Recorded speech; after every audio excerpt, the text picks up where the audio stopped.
is that they're taught not to teach this and that and through their polytheist lens and bring that together so that you can understand what's going on in the Old Testament and then sort of link that into prophecy to a certain degree. So what I like to say is it tells sort of the most complete story, maybe not the deepest story, because I have another book that's going to come out that's totally devoted to the Christian side, because what I learned throughout talking on talk shows and taking questions and receiving social media and emails, and I spend 3 or 4 hours a day just answering the social media for people who have questions. So don't be afraid to get a hold of me if you got a question or looking for a document. I will get back to you. It might take a little bit of time, but I will get back to you. But what I learned from that is they wanted to know how much more is in the Bible about giants that maybe I left out because I took out like 350 pages on the first book to get it down to a size to be published. And how does that connect into prophecy more? And so that's what this book is going to be all about. And people are absolutely looking for more information. And there's so much more information about prehistory in the Bible than what most people think, and so much more about prophecy. And you would think they were very, very small components, except they're the largest components of the Bible, because churches don't teach either.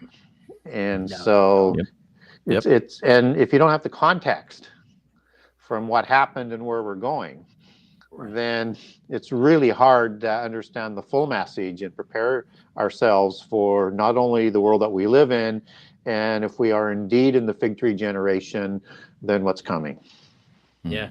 Why do you think churches shy away from these topics? Well, the first thing is that they're taught not to teach this in seminary schools, both in the Roman Catholic Church and in the Protestant seminaries as well. And there's a sort of this superficial, specious reason for doing it, because it's too nebulous, it's too obscure, you don't want to be wrong, you don't want to lose your credibility, you don't want to talk about things that maybe isn't publicly acceptable, seemingly with giants, or how do we understand prophecy properly, understanding there's a lot of pitfalls in there. So that's the superficial reason. The real reason is that the Gnostics and the polytheists have infiltrated Christianity at all levels, and particularly control the curriculum at the seminary schools, and they're just not taught this subject. And I get a lot of ministers who get a hold of me and say, can I get some material on this, because we weren't taught this in seminary schools. And so I think that's what's really going on, and it's sort of akin to critical race theory that's currently happening in public schools. It's the same MO. It's what, once they get a hold of the curriculum, they get control of what people believe. Yeah, absolutely.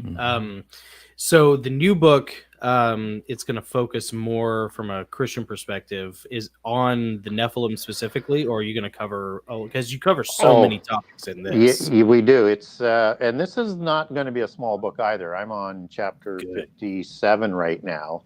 It's going to be 70 or 75 chapters. It won't be quite as big, so I can save a little bit on the shipping costs. Just kidding.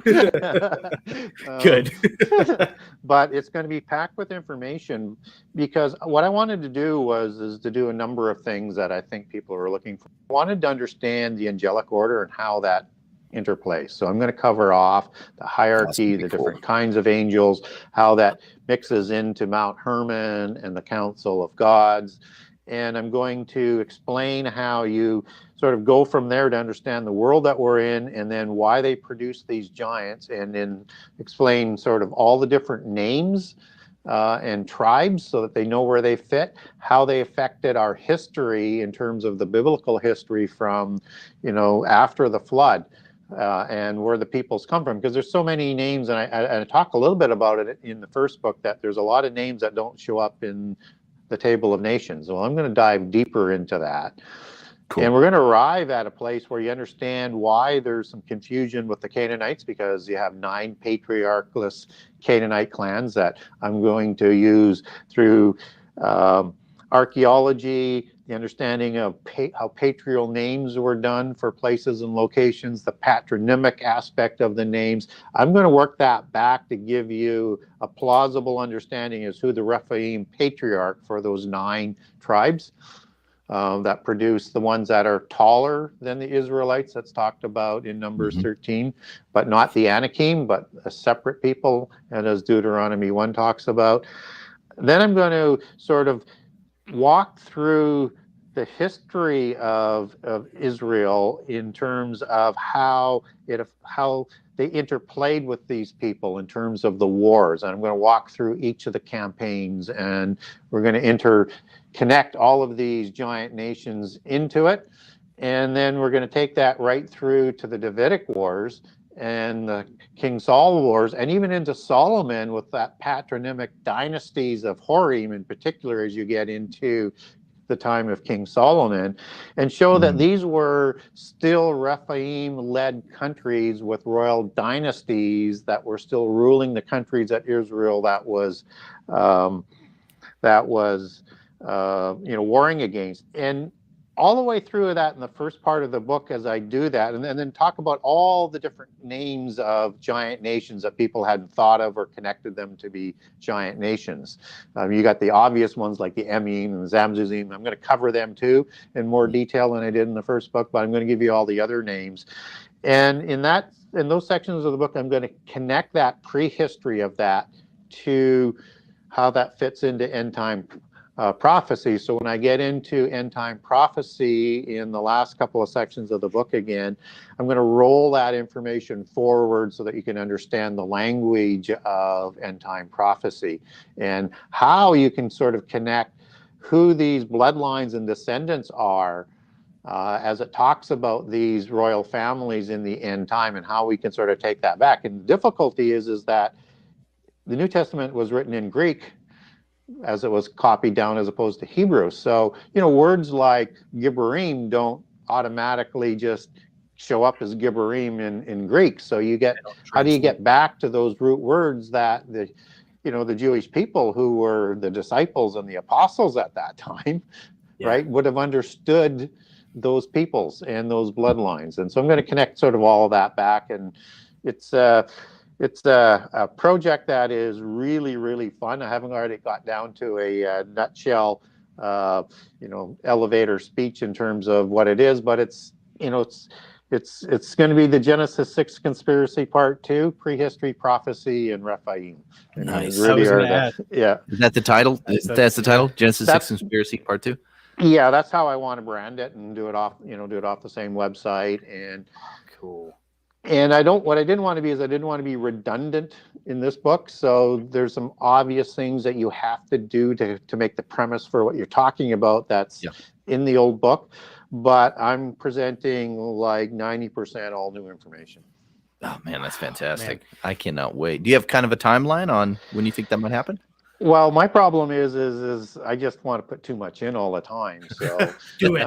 Do it. I wanted it out for January, so I'm already behind that. I'm still trying to target it to have it in the publisher's hands by the summer and have it out, in the summer or certainly before Christmas. But I'm gonna make sure it's under 75 chapters and get it done, because you literally almost write forever on this stuff. So right.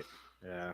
But when you get into like the War of Giants, I mean, there's just so much material in that in Genesis 14, and people don't make those associations and how all of those peoples and those names, where they came from, and what's that sort of connection into what happens in the time of the Exodus.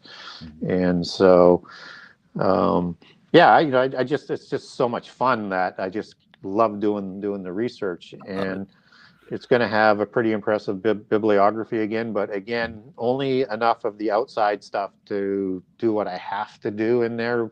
So most of it's going to be like using some really good sourcing for backup information and sourcing that comes out of like Ellicott's commentary or Strong's Cyclopedia, which is the original. These are all 1800 encyclopedias on the Bible, and using Strong's. I do a lot of taking the word back to Greek and Hebrew and explaining the word to people so they get the full context of that word in English, and why it's important to understand, for understanding prophecy, for understanding polytheism, for understanding giants, fallen angels, and what's going on in terms of that sort of. Do you find that the older encyclopedias and concordances, 100 years old or more, do you feel like they are meatier, richer? Do you feel like the newer stuff has been maybe scrubbed clean of some possible definitions? Scrubbed clean and not as much meat on it. And they all are using the same sources. They just condensed it down. And so, I mean, I love Unger's Bible Dictionary and Nelson's Bible Dictionary, but they're all sourcing from, Strong Cyclopedia. I mean, they're just not putting it all in there. So you're going back to the source to get the full definition, right? As best as I can, yes, because I think it's important that people, because the Bible would be a lot bigger if the English translators either wanted or had the ability to translate the fuller context of the word. Instead of trying to use one word, use more words to explain the full meaning, right? And you have to be careful too, because it's got to be, once you start doing that, then you have to be careful you're not running into contradictions in other passages. And in each Greek word and Hebrew word, it can have several meanings. So it has to make sense in the narrative and the sentence that it's in, and it also has to be consistent in terms of whatever else you're adding in there for the fuller explanation is consistent with what would be translated and written elsewhere in the Bible. So it would be a big project, but the difference is as the Jewish people understood the Bible or would have understood it being documented into Greek, is they understood those words in the larger context. And it was just sort of understood that people understood that context. Yeah, nobody owned, and what's amazing about that is you didn't have every Jewish family with their own, copy sitting on a shelf at home. In different translations. They went to the synagogue, and that's where the scrolls were brought out and read to people. Yeah, and they still had a more contextual, tighter understanding of what was going on. Take one word, for example, like Rapha, which is used 25 times in the Old Testament for giants, and people don't realize it's listed that many times. It may not always say Rapha or Rephaim. Most times in the King James, only twice do you get Rephaim, right? Which is the same word as giant that's used 25 times in the Old Testament. And so Rapha has a root word and two words that branch out of it. And the root word is 7495, which can mean as a healer or as a doctor or as a physician, that's part of the meaning to the Rephaim, as being sort of had this ability to sort of self-heal, because that's why you had to behead them, to strike them quickly and make sure they couldn't repair themselves. But they also understood the word Rapha as meaning shade, or Sidhe, as it's understood in occultism as a shay. Or a spirit, or a demon spirit, right? Or it also was part of the word the other word was for giant and a tribe of giants, right? So they understood when you said Rapha, they're thinking all of those sort of meanings that could be being used and understood in context. So they didn't have to do a whole bunch of more explanation. It's resonated with them with those different meanings as being akin to each other. Yeah. Man. So real quick, for anybody who is, there's something in there I really want to touch on. Yeah, sure. But for anybody who is unsure of the informational depth that Gary Wayne goes through, the Genesis 6 Conspiracy is an 802 page book, 801 book, and the last 110 pages there are 8 pages of bibliography in here. 8 pages. That's insane. And then there's another roughly 98 to 100 pages of endnotes. It's basically the last 100 pages of this book are just reference material. Yeah. That's how exhaustively researched. That's why I love Gary so much, because Gary, you're like my kind of nerd. And you have the same enjoyment doing that stuff as I do, like researching ancient battles and military stuff. It's just like, man, that's what you're passionate about, and it comes through. It's awesome. So, and so depending what the editors do on the endnotes on this book, it's going to have a lot more information in the endnotes. So I'm going to make sure, as best as possible, when I'm using a source, I'm also, if they're using ancient sources, citing those sources specifically and the page number and everything that sort of goes with it. And if I'm citing like the Cyclopedia, I'm giving maybe a condensed down, or the concordance in this case, I'm going to be giving a condensed down translation of the definition of the word, because it gets very verbal and verbose, and instead of just copying and sort of pasting it type of thing, I'm just going to condense it down to the meanings and put that in there. But you get the different meanings, and you get the number of the word, and then you can look at the place where it's put in the Bible. Which meaning do I think fits that verse? Mm-hmm. Well, that's the hard thing about editing, whether, in your case, you could take the full breadth approach where you take a word and you spend 2 sentences contextualizing it, but you want to be kind of as concise with your dispensation of information as possible. And like, I have that problem from a writer's perspective, of typically less is more.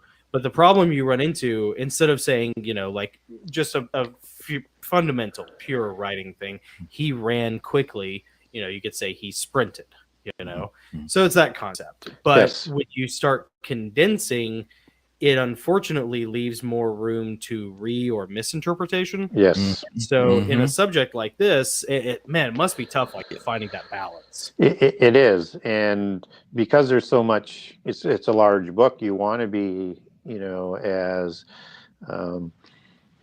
economic as many words as you're going to be using, right? Because again, that adds to the cost as well, and you don't want to lose people in too much of the minutia, which is why there needs to be a sort of good, in my opinion, interplay, particularly with this next book for Christians, the interplay between the endnotes and the text.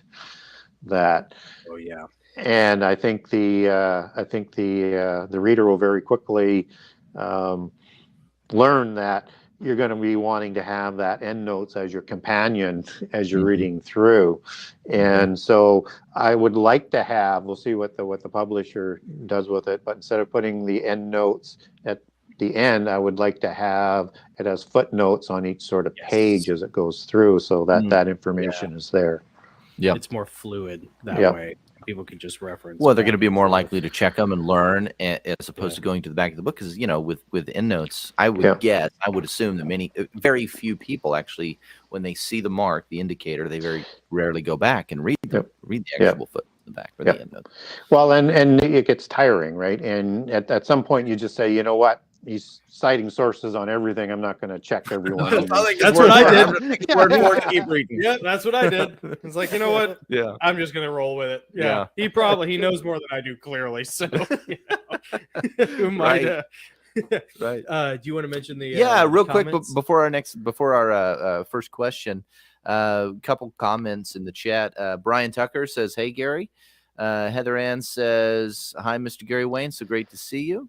And then Brian also mentioned, this is interesting, Brian Tucker says, giants were turned into stone here at Giant City State Park in Maconda, Illinois. I don't know if you've ever heard of that or looked at that at all. I've never heard of that.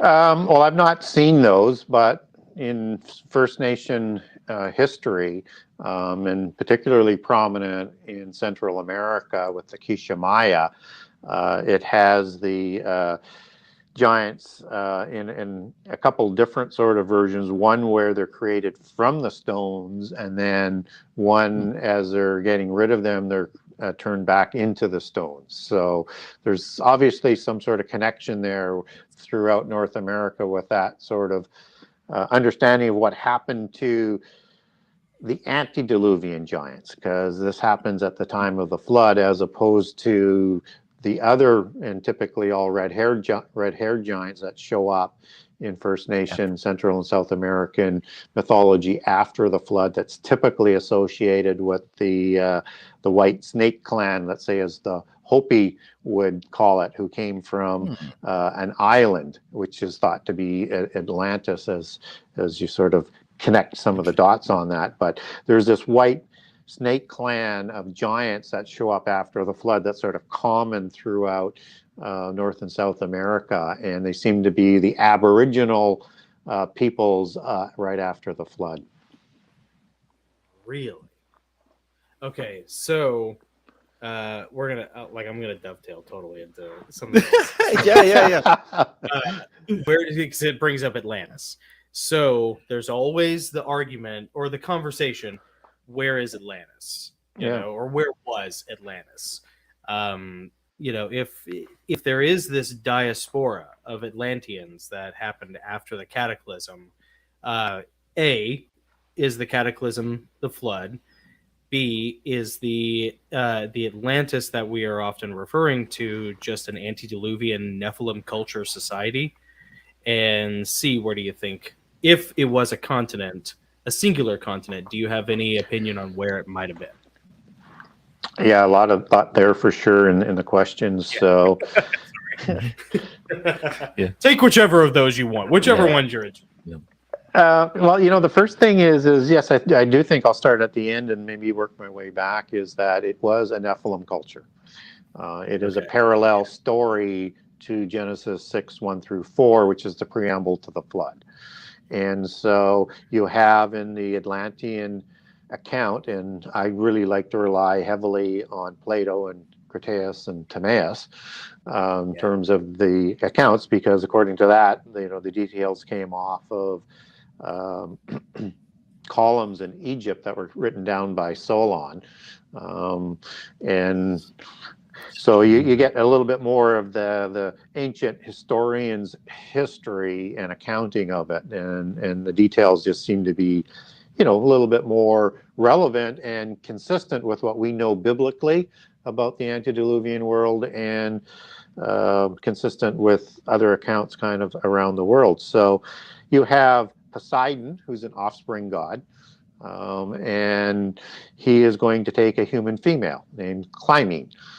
And in the ancient definition of demigod, that's the offspring of a god and a human female that would create a hero, a titan, an earthborn titan, and what we would understand as a Nephilim in the Bible. And he creates 10 of those kings. So they're 10 Nephilim kings with 10 royal bloodlines. And this is the new Atlantis that Bacon is talking about for the end time. And so in that accounting, you're getting not just a flood of the destruction of Atlantis, you're getting a conflagration of events. You're getting, in some accounts, 3 asteroids from the Pleiades that are striking the ocean that would start the flood. But you're also getting earthquakes, and you're also getting seemingly volcanoes, and you're getting more than just the rain in the destruction. And we actually get a little bit more of that in the Bible as well, and I covered those details off in the Atlantis chapter in the first book, the Genesis 6 conspiracy, and that you get accounts that are talking about a time when God's wrath is sort of coming out, and the bottoms of the seas are laid bare, right? I mean, what would cause that? And when would have that happened? The only way it sort of lines up is with a larger sort of event, and you get these earthquakes that are going on, and so I list all of those out. I won't get too far into the minutiae of it. So biblically, we can say, hey, there was a flood, but there's some other details that we may want to fully understand, just as the Bible talks about the Orion and the Pleiades and all of these other things that are talked about in polytheism that they associate with the flood. In fact, so much so in the polytheist Babel accounts afterwards, they are going to do a temple at the bottom of the Babel Tower that they say were helped built by the giants after the flood, but a temple that's devoted to the flood and to the 3 asteroids of the Pleiades, or the 3 stars of the Pleiades that crash into the ocean. And so it's very strong in polytheism. And then in that culture of mystical black magic that comes out of Atlantis. That's the Enochian mysticism at its apex, the Enoch son of Cain that develops the seven sciences, that develops the mystical religion that merges with the knowledge from the gods or the fallen angels as we understand it. And this is that religion that's going to cross the flood, that's going to show up at Babel again, that Nimrod is going to be given that information, that knowledge and that religion, impose it on the Noahites, and use that knowledge to build Babel City and Babel Tower. And we have accountings that come from this Atlantean flood story, because I think it's the same story. I think it's just the polytheist lens from sort of a Greek accounting of it, ancient Greek, antediluvian Greece. And you have seven sages that are serpent-like Rephaim-type beings, or Nephilim-type beings, that are part of the survivors that go into the lands of the world. Individuals like Quetzalcoatl or Osiris, as they connect back into it, that re-educate the survivors after the flood, because in the polytheist version, giants and humans survived the flood, and in many places around the world, not just the Noah story. So they have this accounting on all provinces. So you get these seven sages that show up in Egypt. You get them in the Popol Vuh. You get it in the seven sages of India, and it's all sort of part of that sort of how this knowledge crosses the flood from one aspect of it. And the other aspect is the secret societies, that the bulk of the knowledge is found by Hermes hidden underneath the pyramids, right, in 36,525 books in 9 vaults buried beneath the Great Pyramid. And so I tend not to think that giants survived the flood, but polytheism leans more towards that, whether or not it's the giants escaping out of Tartarus into Scythia after the flood, as one specific account, or in stories that emulate the biblical ark story, like the Epic of Gilgamesh, which is all polytheism and giants. These are not humans that are surviving in the Epic of Gilgamesh. And Gilgamesh is created after the flood, even though, like in the Book of Giants and other antediluvian accounts that stray quite a bit from the Bible, there's also a Gilgamesh before the flood. But it's not uncommon for you to have a Hercules after the flood and a Hercules before the flood. So they would take the same name, just as the offspring gods rise up to take the place of the parent gods, like Baal taking over for El, the Baalim gods after the flood, because I think the offspring gods went to the abyss for their crimes. And so I think that when you have that sort of kind of understanding, that polytheism looks at giants surviving the flood, as in the Epic of Gilgamesh, to bring this back around. Understand, Gilgamesh is 2/3 God and 1/3 human. He's a demigod, right? Mm-hmm. And it's interesting with that 1/3 and 2/3 sort of equation to it. Yeah. Yeah. So Upnapishtim in the Epic of Gilgamesh is said to be who Noah is based on, except that Upnapishtim is also 2/3 God, 1/3 human. His whole family is 2/3 God, 1/3 human. It's a giant survival story. So they have a second incursion in there with Gilgamesh and Enkidu being created after the flood, and they have a survival on an ark. And even in the Greek mythology, you have Deucalion, who's called the Greek Noah, and Pyrrha as his wife. And what's interesting about that, that's got nothing to do with humans either, because Deucalion's the son of Prometheus. And Prometheus is either going to be a Nephilim or more likely one of the offspring gods, right? Yeah. And so this has got nothing to do with being a human survival story. This is the polytheist lens on the royal bloodlines that they're tracking through their literature. So I'm not convinced that you had the 7 sages after the flood. That's their mythology. What I do believe is their knowledge crossed the flood. Their religion crosses the flood, and it shows up again, and we first see it at Babel. Mm-hmm. Yeah. I have a question, actually, about the Nephilim, the bloodlines. In Revelation 13, John sees when John's having his vision, he sees the beast rising, and it has 7 heads and 10 horns. Do you think that the 10 horns might correlate to the bloodline of the 10 Nephilim kings? Well, and that's kind of the case I'm kind of making in the first book, and then I'll get even more into that into the second book. So when you look at Revelation 13, you see that same beast that shows up in Revelation 12 that's waiting for the child, right? The Messiah dragon, to be born. Exactly the same empire that is sponsored by the dragon. And also understand this is like a Leviathan type of dragon, multiple heads, 7 heads, right? And it's also the red dragon, which is also associated, as you get it out of Revelation 12, with Satan as well. So, and then you see that same beast that's being ridden in Revelation 17. Now, this is all an extended meanings of what happens in the book of Daniel.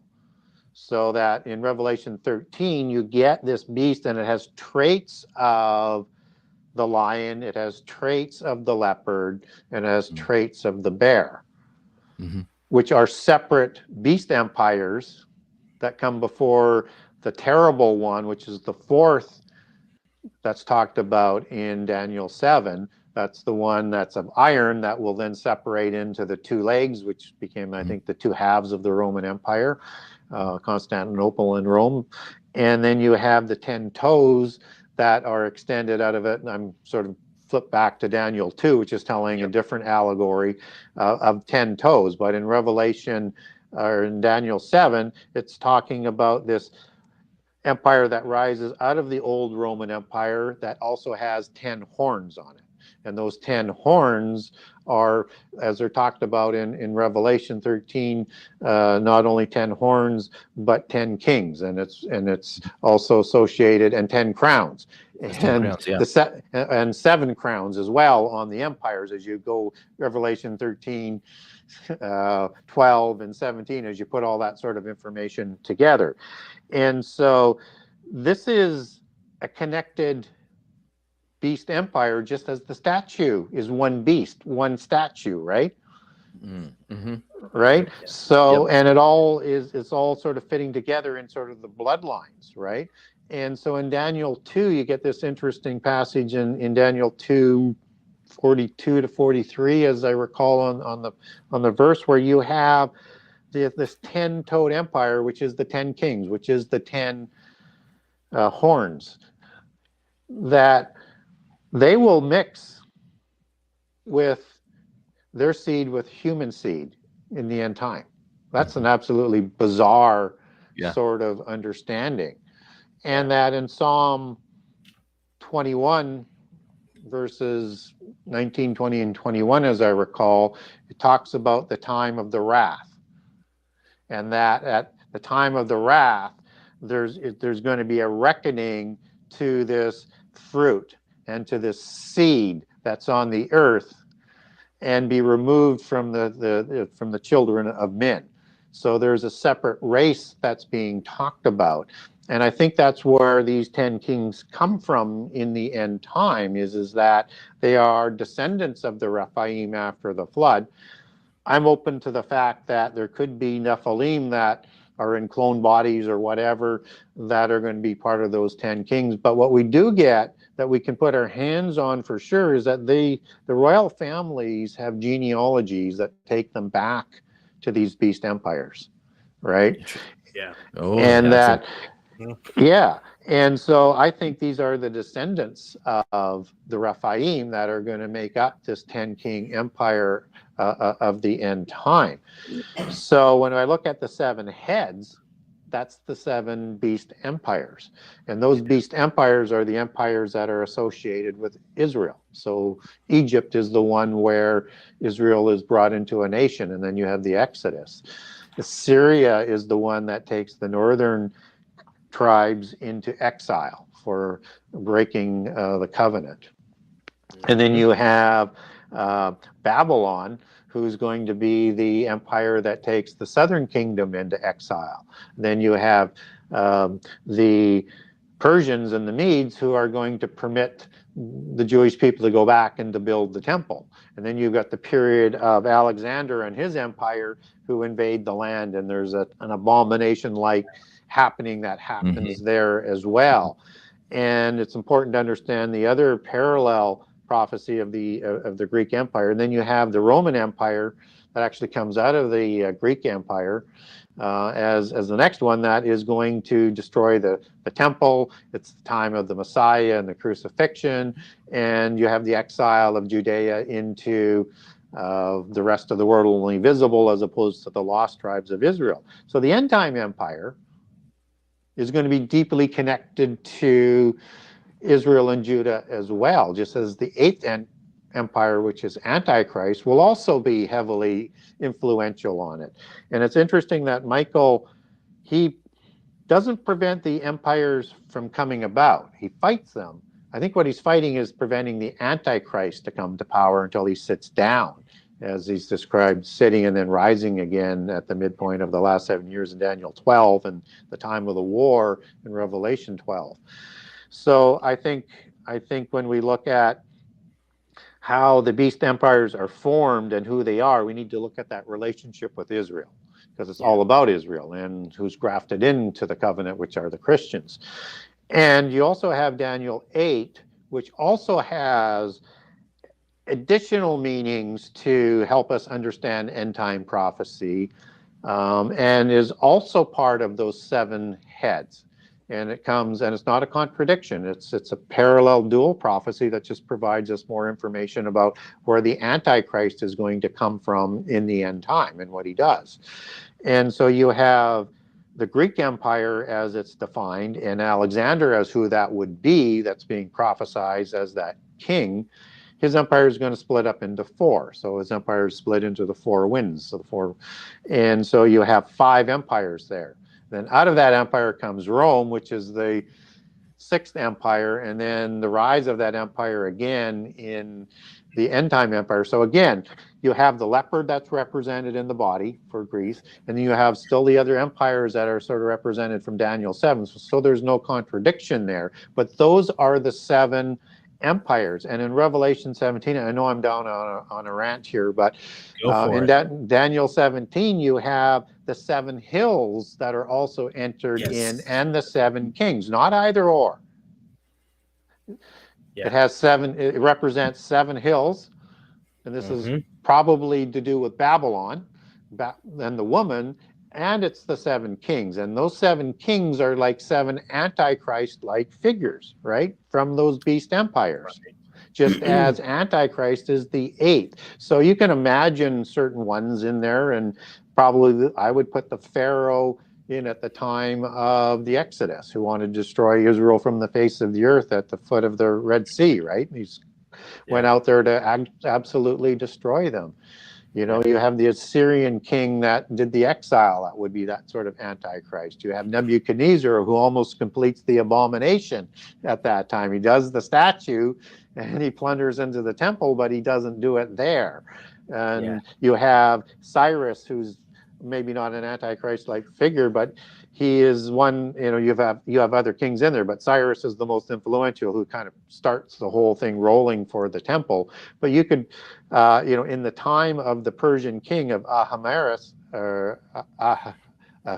I mean, I hate those Medes, Persian kings. They just drive me crazy. But you have, it always defeats our Caucasian tongue. You have Haman the Agagite that's raised to being the head royal king of his vassal kings, who's out to destroy the remnant of Judea, and he comes from the Amalekite bloodline, right? And then you have after that you have, you know, a true Antichrist type figure in Alexander, right? I mean, he's considered like the 2-horned devil in the Quran. I mean, this is thought to be an Antichrist type of figure. And you've got like Julius Caesar, what might be one, or you could pick the Roman Caesar that is around at the time of Jesus' crucifixion, or the Roman Caesar at the time of the death of Jesus, or I guess I just said that, or the one at the time of the destruction of the temple and the diaspora of the Jewish people. So you have these Antichrist type figures who don't come to full power. And I think that's who Michael is sort of fighting against. But they're also the seven kings of those seven Antichrist type figures, right? And we need to sort of understand that. And there's another one that's in there that I think is kind of interesting. There's two other kings that are kind of Antichrist-like figures in Ezekiel 32, which is Pharaoh, who is kind of like this, described as this beast from the waters, which is Hebrew Tannim, and is in Ezekiel 29, and it's actually translated as whale. Or I mean, it's whale in Ezekiel 32, but it's dragon in Ezekiel 29, and it's the same Hebrew word. And then you have Tyrus that's also involved, who is like a Antichrist type figure. So that's sort of all sort of interwedded into there, particularly with the Tyrus one, because that becomes, I think, that economic beast empire that end time Babylon will be, that is riding these seven empires of the world. And if you look at those beast empires, there's kind of three major components of it. You have like the king and the army and the empire, right? You have the mystical religion, which, you know, comes from Babel after the flood, which Babylon is rooted in. And then you have the power of its free trade and its commerce that is controlled. And what's interesting about Tyrus is that in Isaiah 23, you get an accounting of this destruction of Tyre that is described not only for the time of the prophecy and the time of Isaiah, and of course the Assyrian romp and rise to a beast empire, but it's also destroyed in the Babylon one. But you also have this island and these people that are escaping to sort of around the earth that might be, you know, that a lot of polytheists would point to as the seven sages, and that this is an allegory of Babylon, which is an allegory for Atlantis before the flood, and that destruction as an island before the flood. And so I think we need to understand those things kind of in context as to what's going on with that beast in Revelation 13, but that these 10 kings that come up, they come out of all of these beasts. They come out of the extension of the metallic statue. And I think the bloodlines that are talked about in Psalm, in the book of Psalms that I talked about, and in Daniel 2, are referencing this bloodline that are going to be part of those 10 kings who are going to rule the earth once Babylon comes to power and brings about that 10 king groups of nations, spheres of influence, empires ruled by 10 kings in the end time. Yeah. I know Nick probably wants to get to some of the cool comments we have in the chat, but I wanted to ask real quick, because it's kind of just a real short answer, I would assume, but you never know. You never know with me. So the 10 bloodlines, are they the ones that are all jockeying to have Yes. their bloodline be the one to usher in the Antichrist? Yes. Yeah. And I think that's why Jesus is warning us that there will be multiple antichrists, as he talks about in Mark and Matthew. And also in the epistles of John is talked about multiple antichrists. And Gog, as you take that back to Greek and Hebrew, it's understood as an end-time antichrist type figure. That is probably fighting a counterfeit Armageddon battle that Antichrist will come to power on and take credit for winning. So, I think we need to understand it in those sort of terms, that what you will see not necessarily brought out at the geopolitical shuffling that's going to need to take place to bring about world government, and how it will go into the 10 groups of nations as, without coincidence, the Club of Rome, which was formed in the late 60s, their agenda was to move the world into the direction of the 10 groups of empires that they split the world up into at that point in time.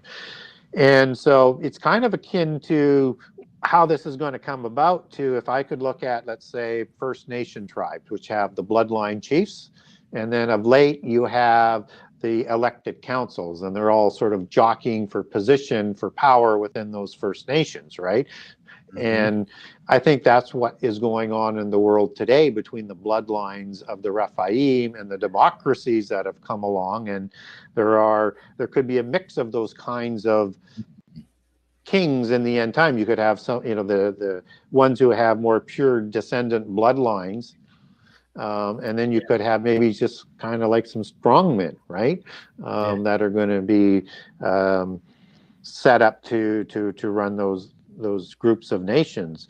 And that may be what's being talked about in, the 2 legs that has the 2 feet on the 10 toes on 2 separate feet, that there could be that mix. And it could be similar to what Daniel 2:43 is talking about.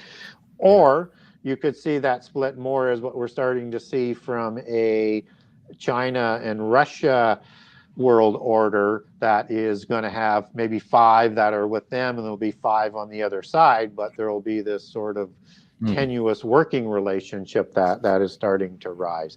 That's scary to think about. But look for the bloodlines to be ever more increasing as we get to the core of what's going on in the world today, whether or not it's in Russia or whether or not it's in China or it's in Japan. Look for those genealogies. So a good example would be President Xi in China. And that's spelled XI. And it's a short form and sort of the Western version of Shah, which is XIA. And the Shah was the bloodline and the original tribe of the kings and the dynasties of China. So he comes from the Western bloodline as opposed to the Eastern bloodline of the original kings created by the dragon creators since the flood. And again, I have a document on that for people if they want. And then you've got the original czars of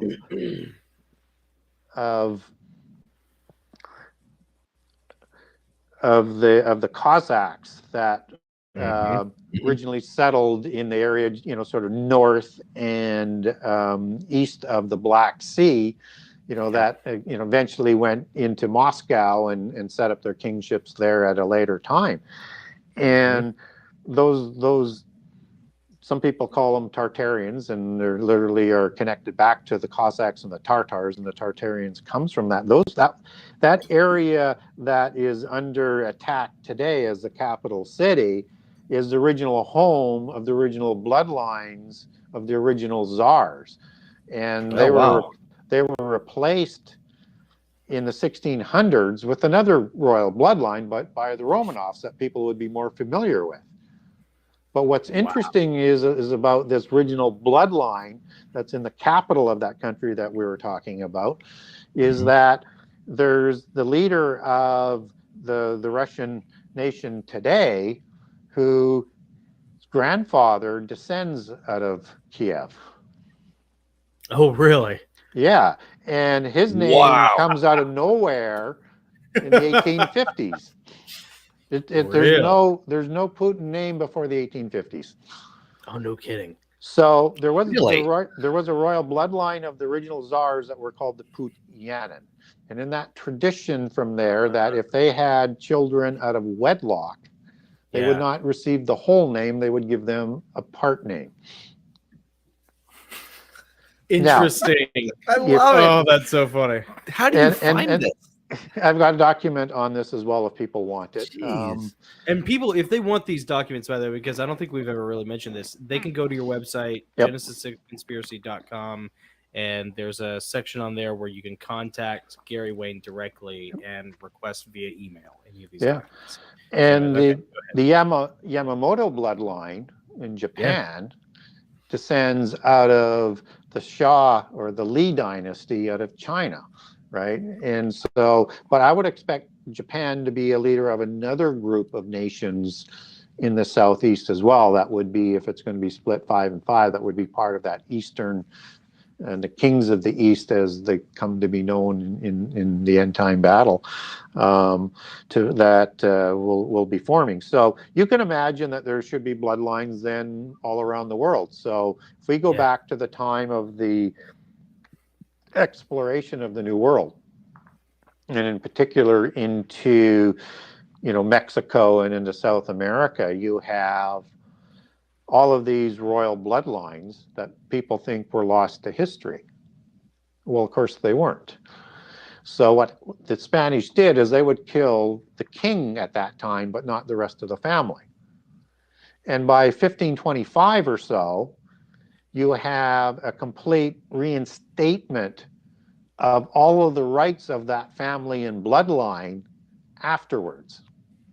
And then they start to intermarry with the Portuguese and the Spanish. So both of them work hand in hand to reinstate those bloodlines. They're vassal kings at this point, right? Vassal families, but they're going to intermarry with the bloodlines from Portugal and Spain. So you have families, I won't go through an endless list of names, but you have the Indiroca, which is thought to be the modern bloodline of the Incas, right? So you're going to have the Aztec bloodlines and the Matildas and many other families that come from Central America that have intermarried and are still sort of in that ruling class today that are going to sort of rise to control those end time groups of nations and empires. So I would look more in that sort of line. And so you could imagine then out of China, you've got, the Khans and the Singhs as two sort of predominant family names, or there are other royal families, but expect some sort of bloodline to rise to an India-dominated set of nations, right? I'm not sure what happens in Iran with with Persia, as they're known in the Gog War. That could be, again, that sort of intermix of strongmen and or bloodlines. So anyways, look for all of that as sort of what might be underneath the assembly of the 10 groups of nations that happens. And what is going on with that shuffling today, we're going to be seeing what's involved in the beginning of sorrows, which will get stronger. So you're going to have wars and rumors of wars, right? That are going to be working with contrived pestilence. You're going to be working with famine that is an outreach of wars, and you're going to have the natural disasters, which won't be. There'll be contrived earthquakes that will also cause pestilence and famine, and they'll be working together as this gets stronger. Even it's going to seem like Armageddon is upon us, but it won't be yet. Even so much so that what happens in Revelation 6, when there's only 25% destruction. So we'll have this destruction before in the time of the sorrows, and then we get this destruction in Revelation 6 that is 25% of the whole world and the population.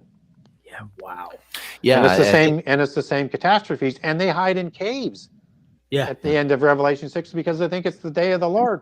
But there's 33% destruction coming in, and then the wrath bowls and Armageddon. So just wait. And Jesus is laying out all those events, wars and rumors of Matthew 24, wars and rumors of wars, earthquakes, so forth.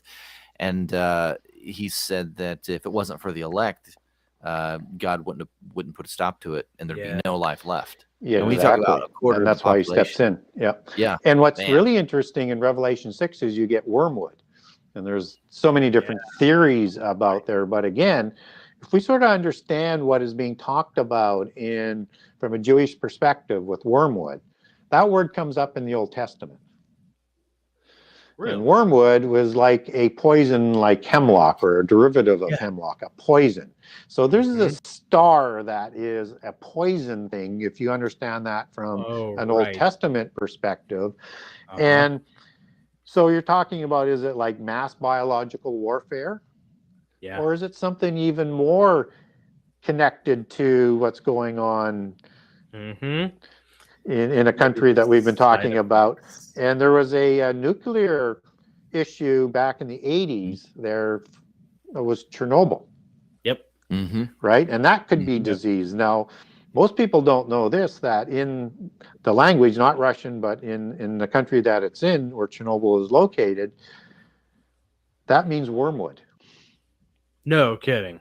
So that could be like a foreshadow or a birth pang of what this wormwood's going to be. That in that war that's going to kill 25% of the people, is that the disease of wormwood that we're going to get with the destruction of nuclear plants? Nuclear bombs. Thomas Horn from Skywatch has a book about wormwood. He has an alternative perspective on that. He thinks it's going to be an asteroid named Apophis, which is supposed to come around near Earth 2029, I think, something like that. It'll be at its closest point to Earth. Is projected to hopefully pass, Friday the 13th of April 2029. Apophis coming around, but he somehow links Apophis to wormwood through the etymology of the two words, which also could kill 25% or more of the population. Well, Apophis would be more identified with the a parent god of the underworld in Egyptian mythology, right? Okay, that's where that comes from. And I don't rule out the possibility of a planet or a large asteroid or something that's coming close. But the trouble is with that is that it has to be done just perfectly. Otherwise, it's a complete extinction event if it gets too close, right? And we're only at 25%. So there needs to be a degree of accuracy in terms of how that's going to hit 25%. I mean, God would know if that's the case. The other thing is that's the same mythos that comes out of polytheism about Nibiru. Oh, yeah. I haven't heard of Nibiru. What's Nibiru, that? 10th planet. It's the 12th or 13th planet or whatever the number that they use for it, that will be coming back in. That's the home of the Anunnaki.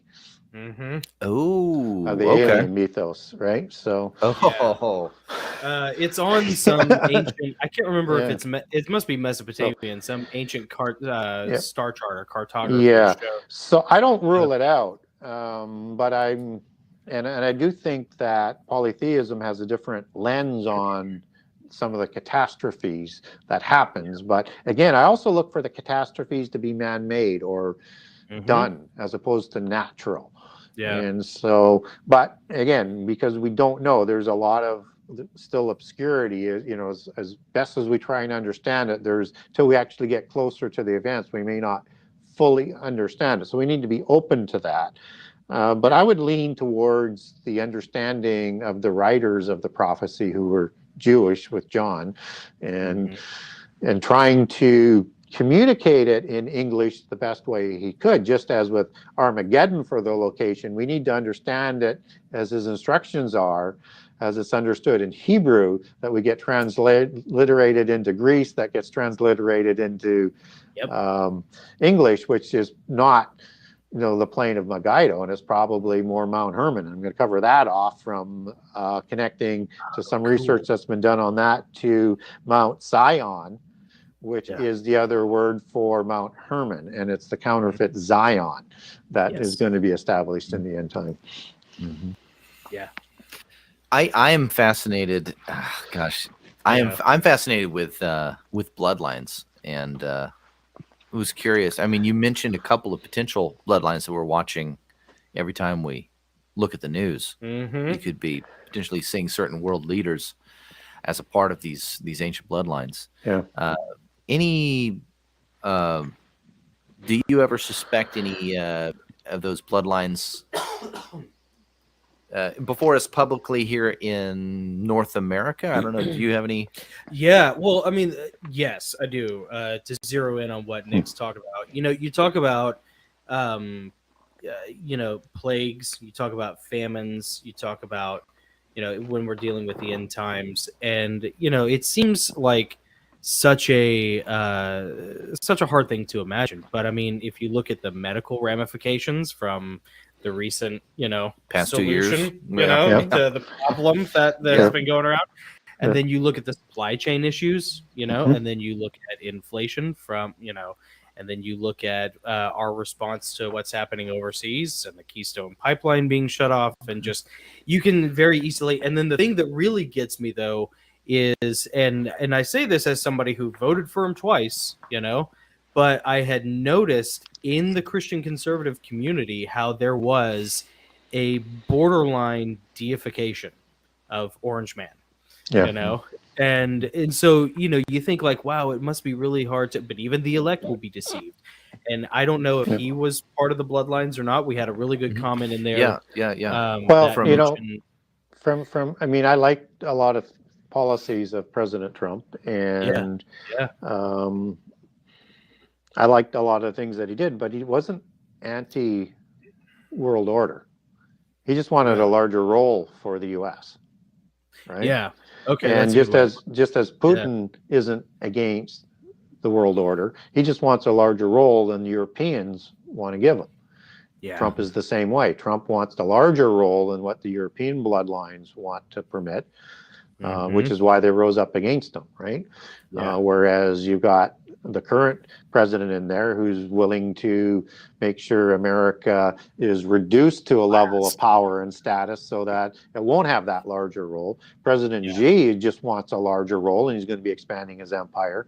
So it's a matter of who's in control. So when we look at where does America fit in the end time, you can make two good arguments. One is going to lead one of those empires that would, you could imagine Mexico and Canada through the trading bloc, but maybe that's not quite yet evolved. And maybe what I didn't really foresee coming, because I thought Europe would split into two groups. And I thought Germany would lead one, and I think that's definitely going to happen. And then I thought England and France would lead the other half. But I'm thinking now with the Brexit thing is that you have something else that's forming, and you may see Canada, Britain, and the US, and possibly even Australia with that alliance that Biden negotiated coming in as being one of that group. And if that's the case, and you're focusing on the bloodlines, don't look at the pseudo blue bloods. Look at the bloodlines that would be heading that, and that if the US continues to lead from behind and not be a leader in the world, that you could easily see, not Prince Charles, but I think probably Prince William would be more likely, if we're in the fig tree generation, that will be the next leader that might be leading that group. And so, but I'm open to both, that it could be, whereas I always thought it would be, maybe one of the pseudo bloodlines of North America that comes to the top, or there's an extended bloodline that comes out of the Europeans that will be running that, but still sort of reporting back to the bloodlines of Europe. Do you think, and what you're describing, by the way, very much has echoes of Oceania from 1984. Yeah. Which ironically kind of has an Atlantean echo to it, so it's like, who knows how that's going to develop. But as far as Nick's question, we had a cool comment about Melania being supposedly tied to the Romanovs, which I think is interesting. But do you think that Trump is one of those bloodlines, or do you think that they hated him because he was kind of a usurper? Yeah, I think it's they really despised him from a lot of different aspects. So, there's not a whole bunch in his bloodlines that would show a lot of purity. But like a lot of the other presidents, there's some connections that his aren't quite as strong. But he was part of that left organizational structure as an oligarch, right? Mm-hmm. And he knew inside and out, for the most part, or knew enough from being from the inside about how they worked and what their strengths and what their weaknesses were. And so he would be fully armed, and I think he would have run in the Democratic Party, but they wouldn't let him. Yeah. So he switches from being a Democrat to a Republican who doesn't want him either. Yeah, right. But he's permitted to run, right? But so the base did. So when he comes up, I mean, he's hated by all the globalists that are part of the Democrats, and certainly progressive and further left is all globalist, and you can argue amongst the more central liberalists how much are globalists or not. But the established Republican Party is globalist and perpetual war, just as you have that same faction that's on the left. And so they were anti-Trump and lined up against him, right, as well. And so, but that doesn't mean he is like a Messiah type of figure for Christians, although he did Christians a lot of good. He was just trying to tear down his opponents. Yeah. Wasn't necessarily for the good of Christians. It was a beneficiary of it because he needs that power base to be able to do that from. Yep. Yeah. And a lot of the things that he did were bringing a lot of end time events together, like bringing the Abrahamic Accords, were another group of nations that would be offsetting the Shia of Persia would be being formed, that might even include Israel within that sort of alliance, right? And so he also got Jerusalem established. So he was still kind of working there. I think he just wanted a larger role for the U.S. and a larger role for his family to ennoble their bloodlines going forward, or to continue to do so, and have a long-term play on the governance of the rising empire or group of nation or trading bloc, whatever you want to call it, that would be centered in the United States. Yeah. There's a great series of videos by probably Alexandra is her name, and she lays out, she kind of has an interesting worldview that, you know, there's the light side and the dark side, and the dark side is satanic, the light side is Luciferian, but there are no real good guys. And that Trump is like on that Luciferian light side, masquerading as a good guy. And we don't want to be involved on their good versus evil in their dualistic religion, because both sides are polytheist, whether it's white magic or black magic, whether it's a good Nephilim or a bad Nephilim, whether it's a good witch or an evil witch. A good witch or a bad witch. Yeah. Right. Still part of the same pantheon who wants to destroy the descendants of Adam and Noah. So, interesting. Especially with CRISPR technologies and the Green New Deal and, all the... So I think it's an important thing within their cult and culture of what's going on. And there are rivalries, as sort of in and around all of that. But it's still polytheism, and we need to understand that. Yeah. I have a question for you. So I've heard the phrase Nephilim culture several times. And I wanted to ask you, what is Nephilim culture and how is it being propagated on us in light of current global events? Yeah, so Nephilim culture is, imagine Sodom and Gomorrah, and this would be Rephaim culture after the flood, but the Gnostics look at Gomorrah as the seed of Nephilim creation before the flood, and Sodom as the location after the flood where the giants are recreated after the flood. And that Sodom and Gomorrah, as with all of the cities of the plain, or most fortified city-state fortresses, were built on a hill, like on a ground, right? And they were called cities of light, shining cities of light. And to them, Sodom was a shining city of light that had burgeoning knowledge, had giants, it had polytheist doctrine roaming that included everything that we understand from a Christian thing that's probably not quite right, that would be going on throughout that sort of culture. It would have had sacrifices, it would have been on steroids. And you would have had at the beginning the Baalim in Sodom walking amongst them, because Baal is thought to be the parent of the Raphaim or the Raphayu as they're depicted in the Ugaritic text, right? And so just as it was before the flood, this is a culture that's Atlantis, which would be that shining empire that they want to recreate in the end time, where you had all of this unbridled development of knowledge, this polytheist, liberal, religious sort of understanding. Unless you don't believe in the pantheon, then they're not tolerant of you. If you don't believe in their religious doctrines, then they're not going to be tolerant of you.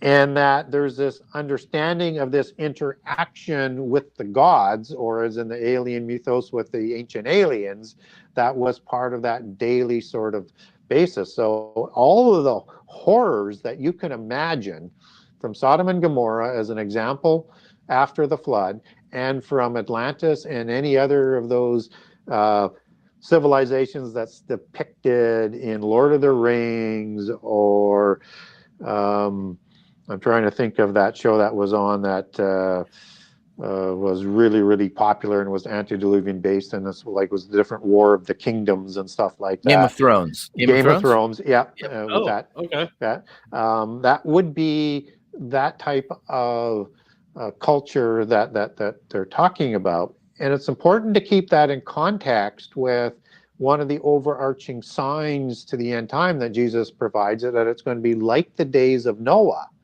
Yeah. And those are the exact same words that are used in Genesis 9:29 to describe the life of Noah, the days of Noah, which was 600 years before the flood, when you had all of this antediluvian things going on that caused the flood, and 350 years after the flood that included the Rephaim, the recreation and the creation of Sodom and Gomorrah and the cities of the plain after the flood. Yeah. Man, I learned so much every time we talk to Gary. It's awesome. Yeah. Jeez.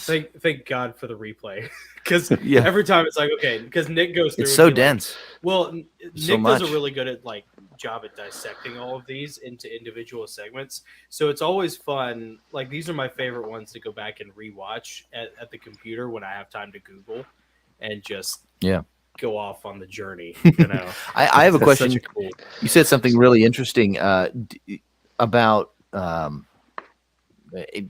ancient aliens.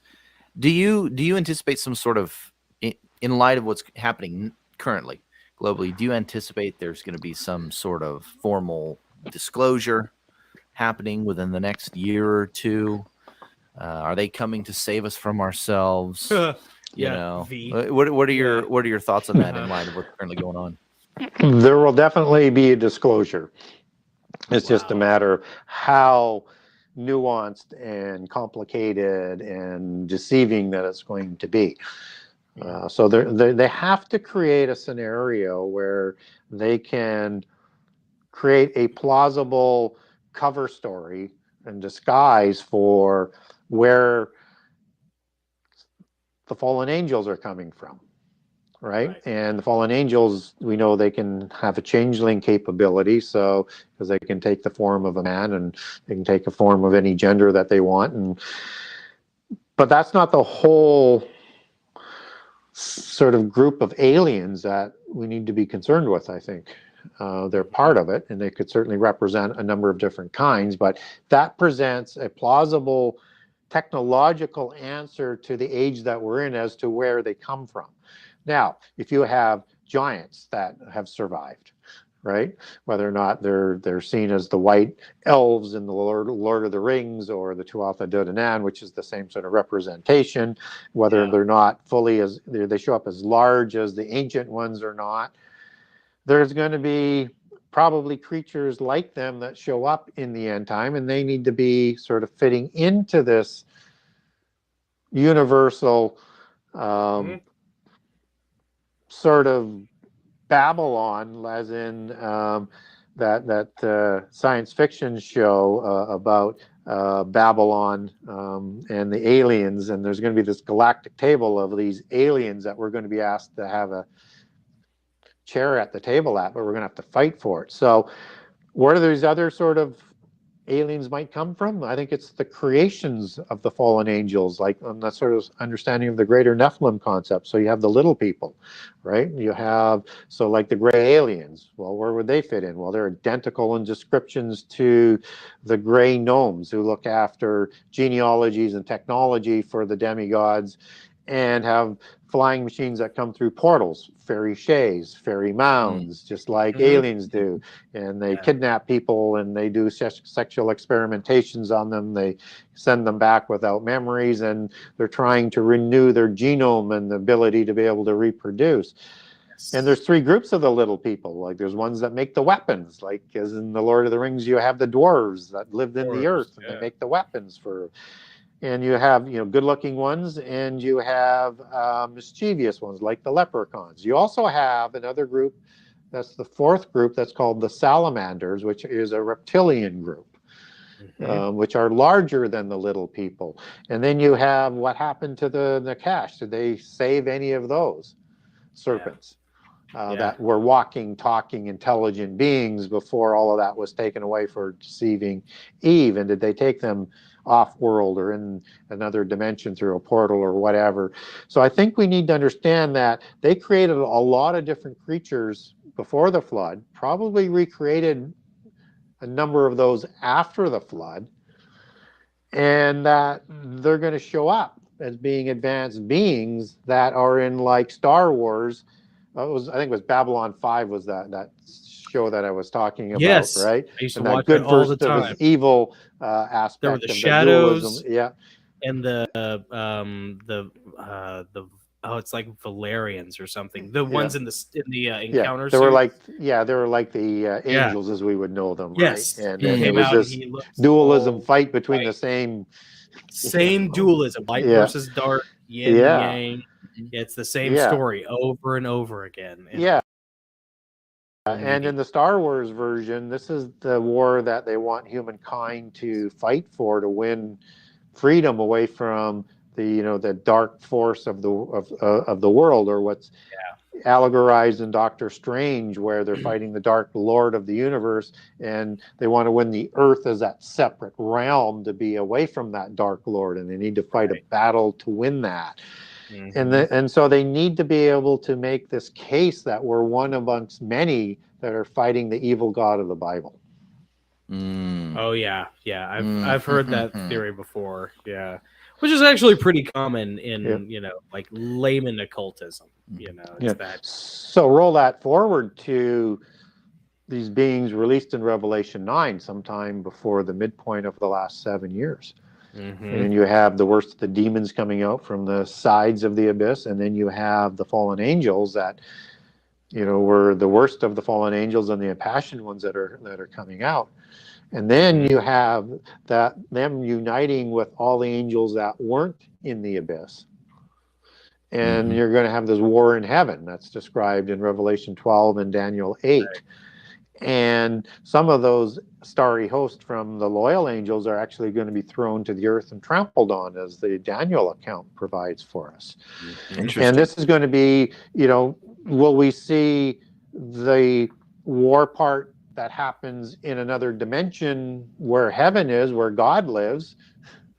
Probably not.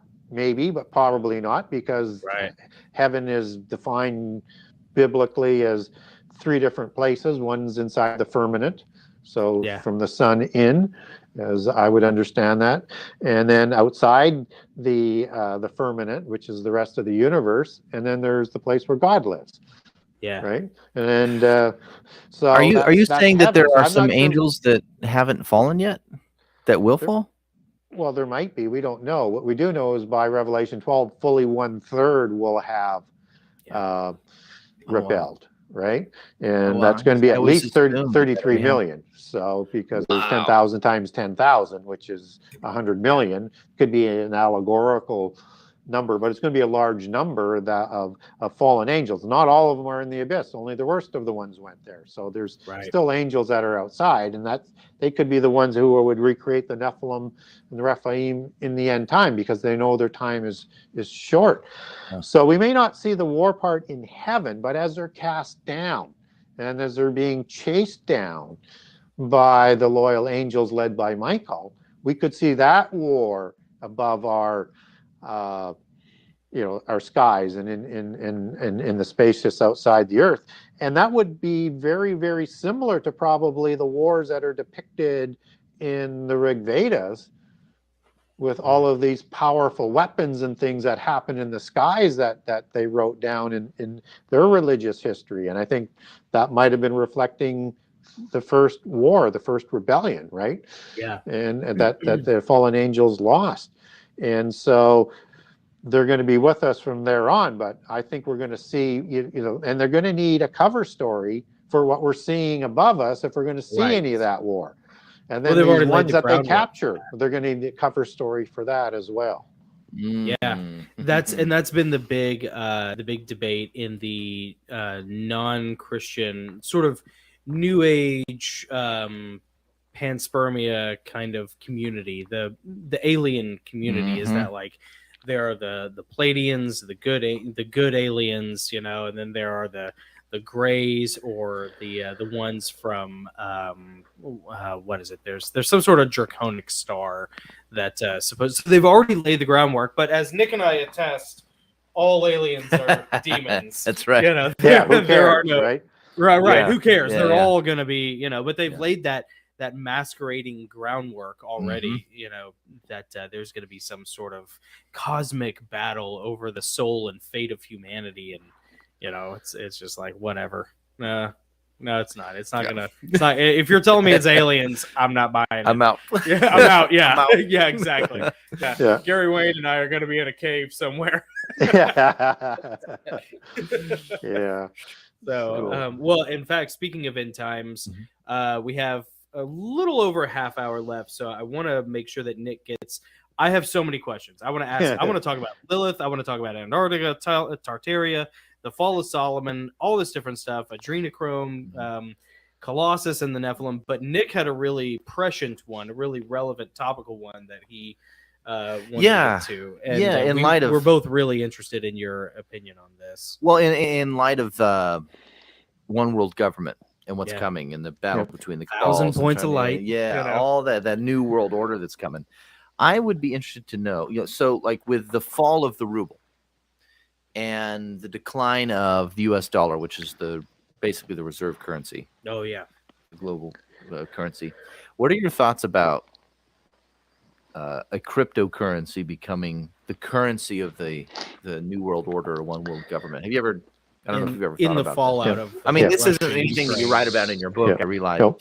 But I'd Well, love your that's opinion. because you know technology is advancing so fast. I mean, it's hard to know the end product of the mark of the beast. But what we do know is it's still developing, and all the technologies, whether or not it's quantum computing or it's AI and everything else that's going on in the healthcare industry, that's going to be sort of merged together. One has to have a cashless society, as we said it in layman terms before, but there has to be one, as we understand it, as we start to understand the technology now, that has to be able to work not only cashless, but within the digital world, but in a way that's going to be capable of working with AI and quantum computing and fit into that whole level of technology. And I think this Bitcoin has been allowed to develop to sort of work the bugs out before they take it over. Just as you see the Biden government now talking about trying to move to control it where they never did before. And just this week. Yeah. And then you have another branch that we need to be aware of. So I think that's ultimately going to be part of that whole buy and sell part of it, right? That's going to be used down the road. That's all interconnected into this greater beast system. That's going to be part of the implant mark system that people are going to be asked to receive.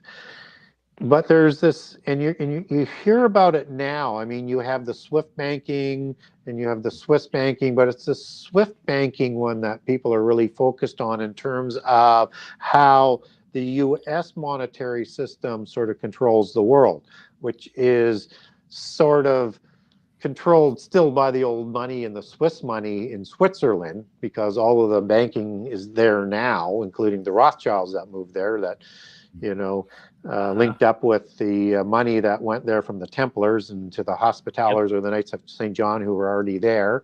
And then the Vatican money, once they got a hold of the Vatican Bank through the Jesuits and I'm trying to think of the specific order that was founded that took over. Anyways, it was Borgia.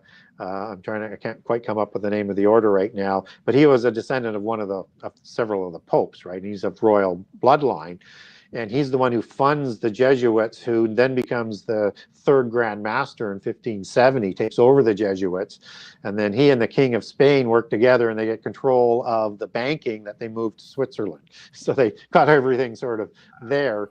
That's still, the modern banking that we know it today, even though they say it's a little bit more recent. It's got right back to the time of the Knights Templar when it was being set up there.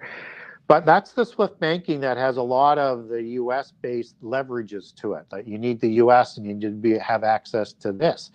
China has been working with Russia to set up a new system. They actually have a SWIFT system, but it's only about 20% as influential as the current one that's used by most of the world. So when you hear the language of them setting up a new system so that the US doesn't have the ability, and the Europeans don't have the ability to create such economic havoc, that's where this is really going to be heading. It'll be independent of anything that the West is going to be doing. That, again, could be part of that two legs of this empire that's being revived, that's going to happen, that's going to end beyond, the 5 toes on each of the feet. So look more of that. And they want this, and particularly Xi wants this because he wants a larger role and to be the one calling the shots in the world.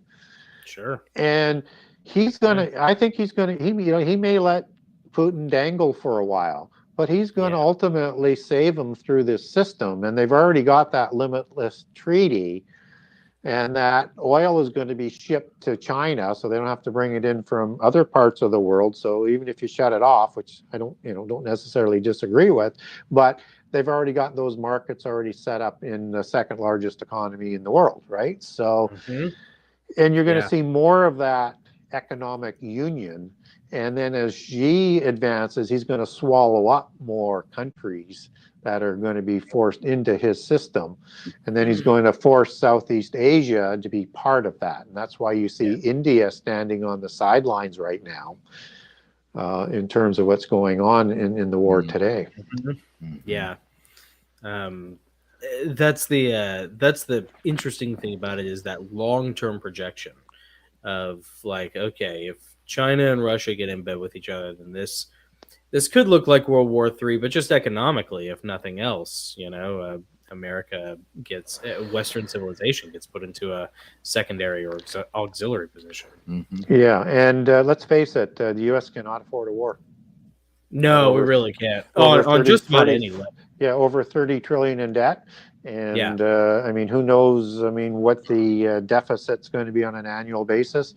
They can't afford another war. So they, the policies that were enacted overzealously but intendedly, I think, to create a debt level through the pestilence that's just happened was intentional.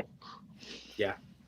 Well, absolutely, especially after what happened with the election happened. And then after that, the first thing that gets done is the Keystone Pipeline gets shut down, and then, what do? We cut off, buying oil from Russia. And, we try to court Venezuela, but why would a lot of these countries want anything to do with us at this, because we are in such a weakened position, especially militarily. Thanks, Brandon. Yeah. Let's go. That's right. And there's no need for the U.S. to be in this position.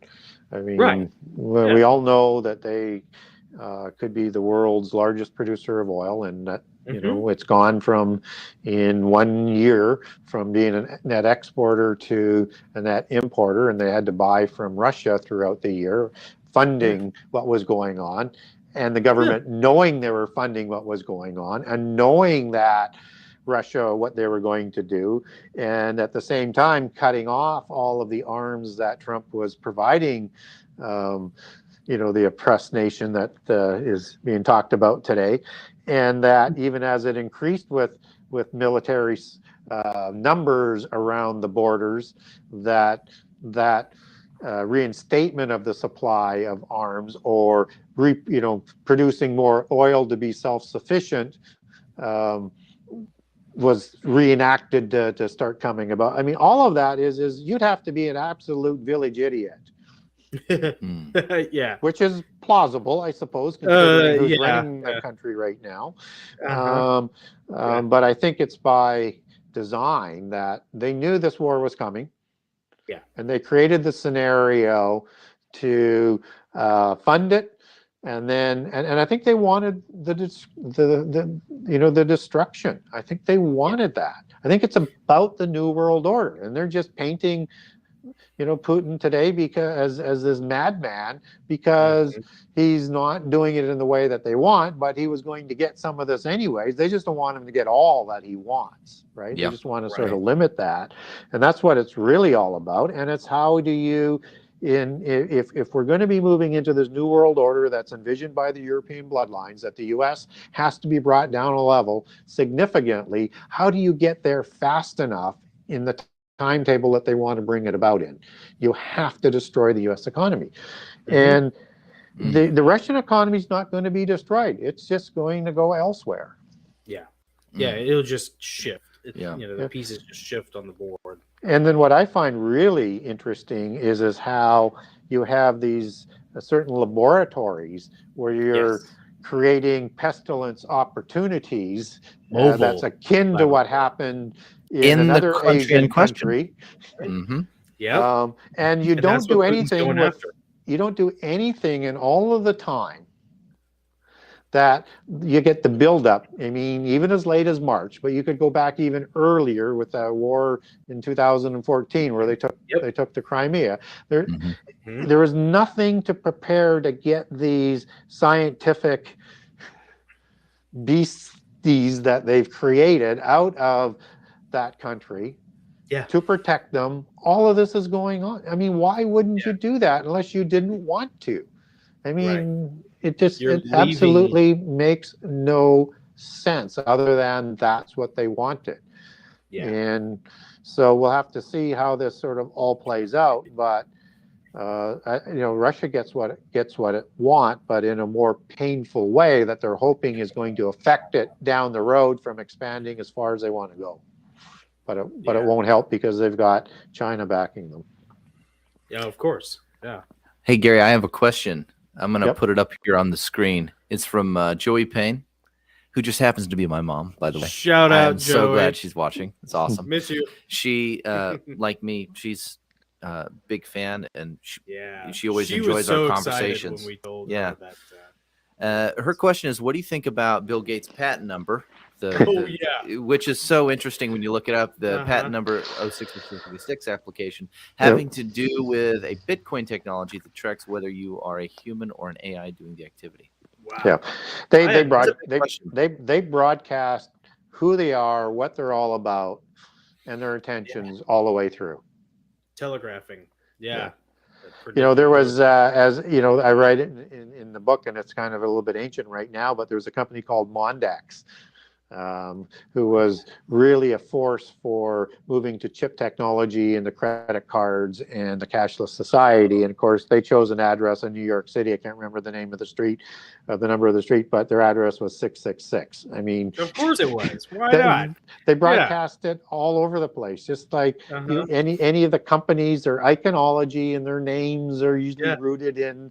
It's like when all the rappers do this, when they all hold their, it's broadcast all the time. Well, and that chip technology, you wouldn't think, I bet when social security numbers came out, everybody was pretty intense about the mark of the beast thing, because it's like you couldn't do a lot. And then the barcodes came out and people were upset over that.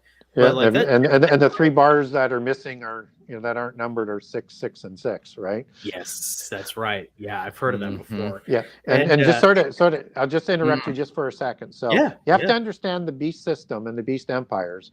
They're ready at whatever level of technology to implement their system, right? So if they had found a way to bring about the end time in the 80s, they still would have had the same type of numerals and geomancy involved that this higher tech stuff will have. Dude, geomancy, that's such a perfect word for it. And tying into that, Brian Tucker says that Gates was quoted as saying we can control the population through vaccines.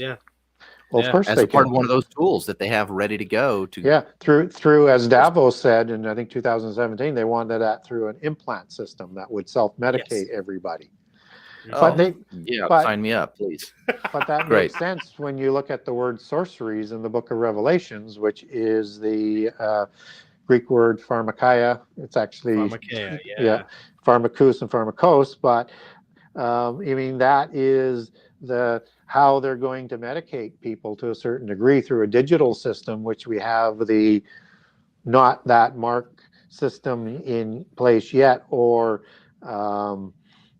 the technology of medication with the mRNA, but it's a digital messaging type of system that is still developing that would be part of that down the road, which would merge into that whole digital chip system that we're talking with all those other technologies we're talking about a little earlier, and that people will demand that for better health and longer life. And they imagine the chip in 2017, they said the chip system will come through the delivery system of healthcare. Oh my gosh. Which is why healthcare has been given so much authority over our lives. Now, sorceries or pharmakeia can also mean a spell, as a magic spell, as you take that out of its etymology. And it also means drugs, both legal and illegal. So it can also be part of all of the pharmaceutical drugs as well. And that word sorceries is there for a reason in the King James Version Bible. Yeah. So the secret societies who created the Royal Society, which were the Freemasons and the Rosicrucians, that is the center of all scientific development and education outside the church in the West today, called themselves the last of the sorcerers and the first of the scientists. Oh, wow. And that word, as it's used in Revelation 18:23, if I've got the verse correct, is through these sorceries does Babylon seduce and deceive the world. Yeah. Either way, it's fallen angel technology. Yeah. Nephilim culture. Yeah. You know? Well, that's the frightening thing about it is, and they've been pushing for this. Like you say, if they could have done this back in the 80s, they would have done it. If they could have done it in the 90s, they would. And I remember reading, I was into end times prophecy back when I was such a weird little dork. When I was in early high school in 8th grade, I used to read these books, we'd get them from Lifeway. And I remember they talked about, one of the things they talked about, because this was during the Gulf War, the first Gulf War, was when they first started implanting little chips into dogs, and now just last week I saw a video where a lady had a chip implanted in her wrist that would allow her to unlock the door to her house, unlock the bathroom, unlock the nightstand, and I'm just does no one connect the dots? Well, now go back, and again, there's, like I say, things are always developing, but and they're ready all the time if the opportunity comes. But the Mondax company I talked about is they were intent that this chip system that they were developing for the credit cards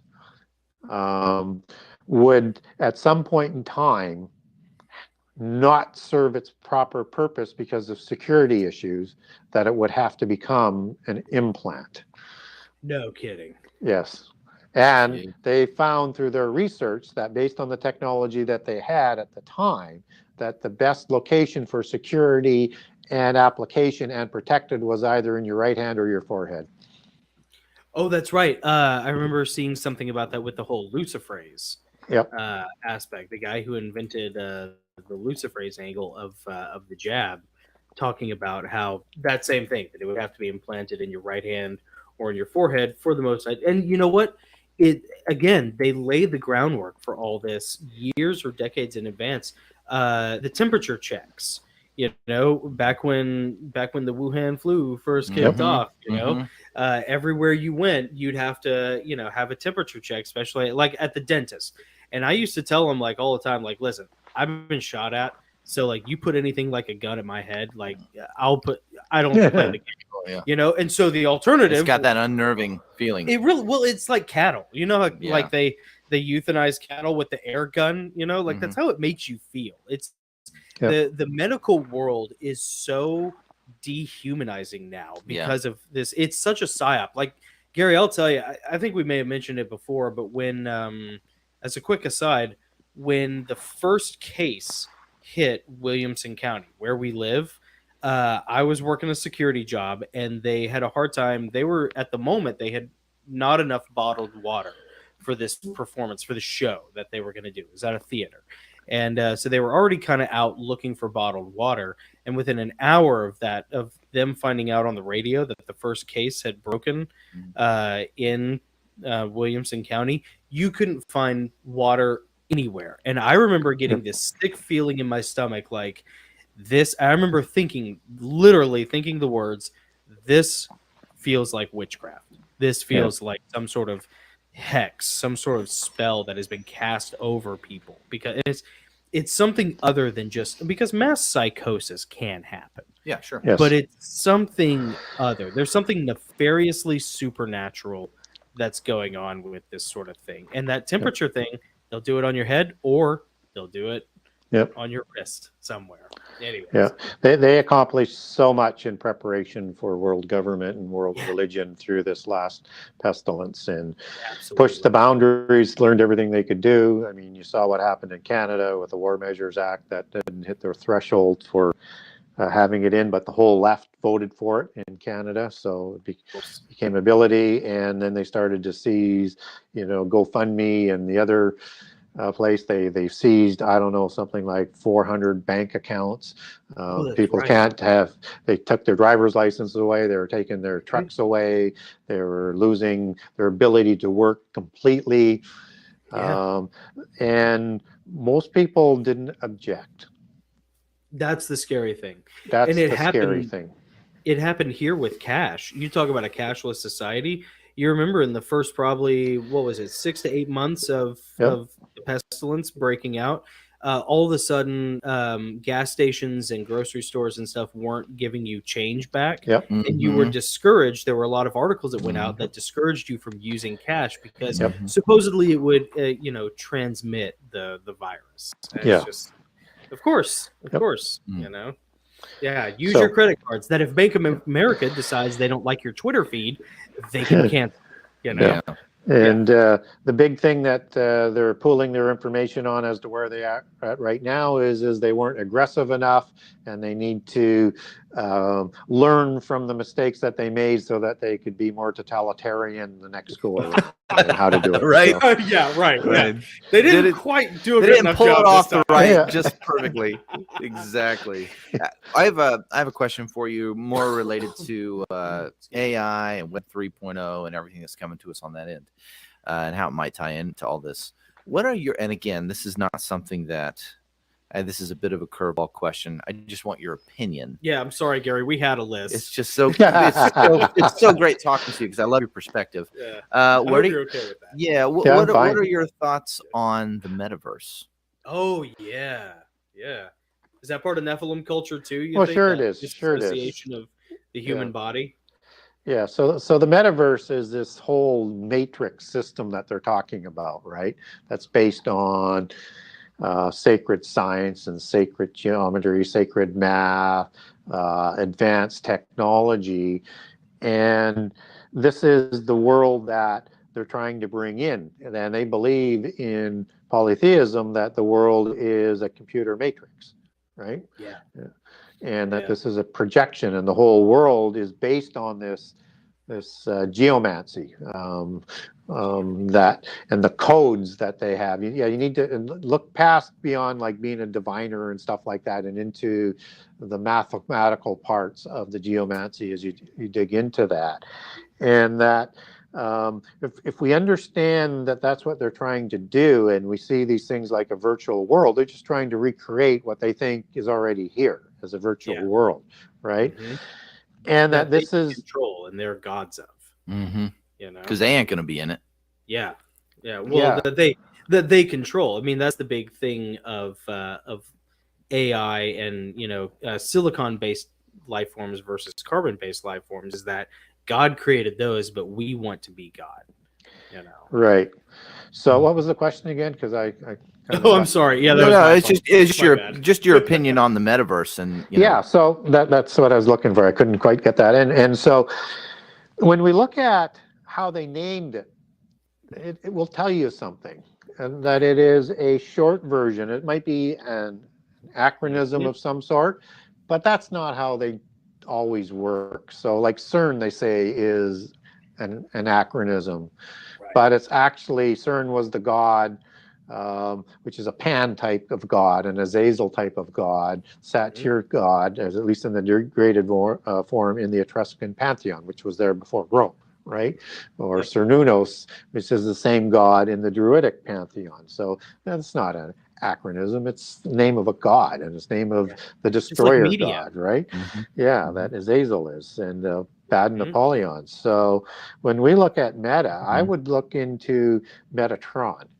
And Metatron is the Enoch son of Cain in the third book of Enoch, who raises himself up to be an angel-like status and even to the son of God-like status through the knowledge that he developed. And his name was changed to Metatron once he became at that level. And Metatron is the name of the spirit that is guiding a lot of the scientists and the people that are working on a lot of this digital technology and providing the things that they need to develop it. So anytime you see meta, you need to be thinking in terms of the Nephilim fallen angel technology and knowledge, just as you've been talking about, because they're going to label it. So when even when Facebook changes their group company name to the Meta, that is what he's telling us is he's positioning his social media and his corporate oligarchical company is going to be part of that system that's coming, the beast system, and it's going to be a major part that they call the metaverse. I know it. Yeah. Yep. There's nothing new under the sun. You know, all that has come before. And it's amazing to telegraph. You know, I think they telegraph because they know that the people who call them out on it are going to be they're just going to be labeled as labeled as religious kooks. Kooks, conspiracy theorists, so forth. Yeah. Well, and it'll only further validate what they're doing. And it works because what they have been doing and what they intend to bring about is of such a scale, of such complex nature, of so many different parts, that most rational people would, rightfully just say, that's crazy talk. Nothing that big could be that secret. And they're right. They don't even try and keep a secret of it. They hide it in plain sight. And they know that people have been brainwashed because they've been preparing them, that they know that they won't even have a clue what's coming at them, even though they told us. You're right. Yeah, they warned us. Yep. That's how they do it. They warn you every time, and all the answers are there. You know, the telegraphs are there. They're just all encoded, or they're slightly esoteric, or they're sometimes pretty blatant, like media. You know, we use the term media all the time. Well, that was a goddess. You know, but everybody's got. Everybody has a day job. Most people have kids. It's just they don't have time to do this, and they're banking on that lackadaisical, attitude towards all of this. Yeah. Yep. Yeah. And the media is they're playing their part perfectly, particularly with the current war that's going on, and all of the focus is on Russia right now, and there's no focus on China, who is the one that is making it happen. Right. And there's nothing, and he's watching it strategically because they play things from a lot higher level than the village idiots running our countries lately in the last few years. Tapioca brains. That they're watching everything that is happening for their plays to come. So they get a chance to see how they should do it, and they'll do it better than what Putin has been doing it. Well, and that's the fascinating psyop aspect of what's happening over there right now is that, here's one little country that, and it's not little. Here's one country that had no real bearing on most people's lives.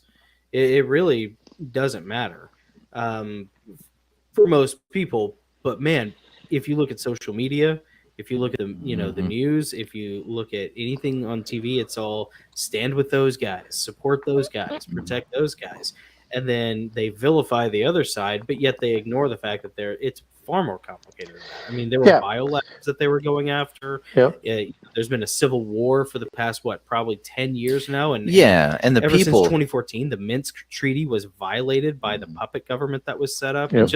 And the majority of the people in the assaulting country, the offending country, they're destitute now. They don't want what's going on, but they're being vilified. Right. They're being vilified on Facebook. On Facebook, in sports. Did you see that, Gary? That and they're like, about, we didn't want to do this. Yeah. We feel, Yeah.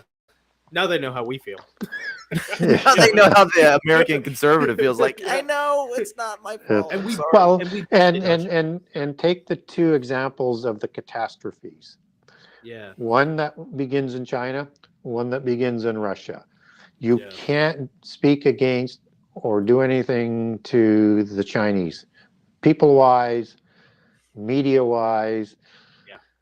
But you can do anything, against the Russians, and that's why when you see that much unanimity and focus, you have to start asking critical questions about the disinformation that we know our fake news provides us every day. They lie all the time, so we have to be able to weed through what's going on there. And this whole idea, that the president says, "Well, I knew sanctions weren't going to work anyways."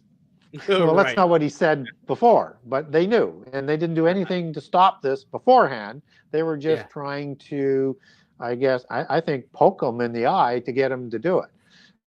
I mean, shortly before the war happens, you have the vice president going over there and working on, the policy of the White House, saying, we want Ukraine to join NATO. I mean, could you poke the bear anymore, so to speak? Right. Yeah. And they have been poking the bear for the better part of, I think, 5 or 6 years now, stacking their troops over there. That's why all that conflict is taking place on the eastern side. Yeah. And it's just, and now this poking of the bear that's saying that, well, we would let the Ukraine into the EEC. That's not going to happen. That's just making everything justified in Putin's mind. And I'm not defending Putin in any way. I mean, he should not be invading countries. He's an evil. But you know what? We got the same type of people running our governments. Right. Well, because it kind of is a puppet government set up by the Western controlling powers. And, and I've heard a bunch of crazy, well, I wouldn't say crazy because I kind of believe them, but a bunch of esoteric stuff about, Ukraine being like the sex trafficking hub of Eastern Europe. And Billionaires Playground. Billionaires Playground plays into that whole adrenochrome cabal kind of thing, sure. And then it's a government set up by the Western banking syndicate powers, that violated their own treaty from 2014, and then was a host to a bunch of biolabs, many of which were apparently mobile, that have been being hit. So, and I don't know how true any of that stuff is. I kind of hold that in an open hand, because I can't verify it. Well, what we do know, according to what's her name? Is it Ruland? Victoria Newland, who testified before the Senate committee this week, is that there are those biolabs there, and that they are very fearful of what happens if they fall into the Russian hands. But yet, these are the people that did nothing to protect them or safeguard them or get that stuff out beforehand when they had lots of time. So we know they're there. They're saying that they didn't create it. They're not saying that they didn't fund it or they didn't set up shell companies that funded it. We've seen that sort of MO on other biological developments that could cause the extinction of humankind. But that's, it seems to be the same sort of MO. So we know they're real. We just don't know how dangerous they are. But if she is that fearful, I wonder what Frankenstein things that they developed in there, because they didn't destroy them. The scientist, as the head of the agency over these biological departments in the government said in the U.S. that scientists do what scientists do. They froze them, they kept them, and they do what scientists do. They were manipulating them just as one other virus that we know about. Yeah, they were, and supposedly trying to develop something new that was based off of the bubonic plague, according to what I read. And apparently, the Russian forces are, again, this is apocryphal. This is what I've heard, so it's just rumor. But the Russian forces are trying to eliminate those biolabs as opposed to seizing them. Now, how true that is, I can't verify one way or the other. I'm not convinced of them because they took over those labs from the Russians. Oh, yeah. Wasn't Chernobyl... was Chernobyl one of them, or was Chernobyl supposedly like one of the sex trafficking conduits? Do you have any information about that? In terms of a biolab being there? Yeah, in terms of biolab. Well, yeah. no, the only thing I know about Chernobyl is that it was a nuclear accident that was there, right? But again, I mean, was under the Soviet Union. They had, I mean, dozens and dozens of these locations all over the Ukraine at the time, and Chernobyl would be, an apropos place that would be sort of fitting into locating things that were sort of where you could have, a number of scientists working on a number of different things and sort of set areas, right? Because it's more efficient to do that. So it would make sense. I don't have any evidence to suggest that there was one specifically there, but I would not be surprised. I would expect that there would be, some biological developments that were going on there. Yeah. Do you want to? I'm done. I'm done with questions. I want to move on to yours. Oh, okay. Yeah. Well, so where do you think it goes? And we're probably like right at the 2-hour mark, so I don't want to take up too much of your time, Gary, but we'll take you for as long as we can have you. Absolutely. I'll tell you that. Absolutely. So maybe this should be like, unless you say you have more time, maybe this should be like a good parting question for you for now.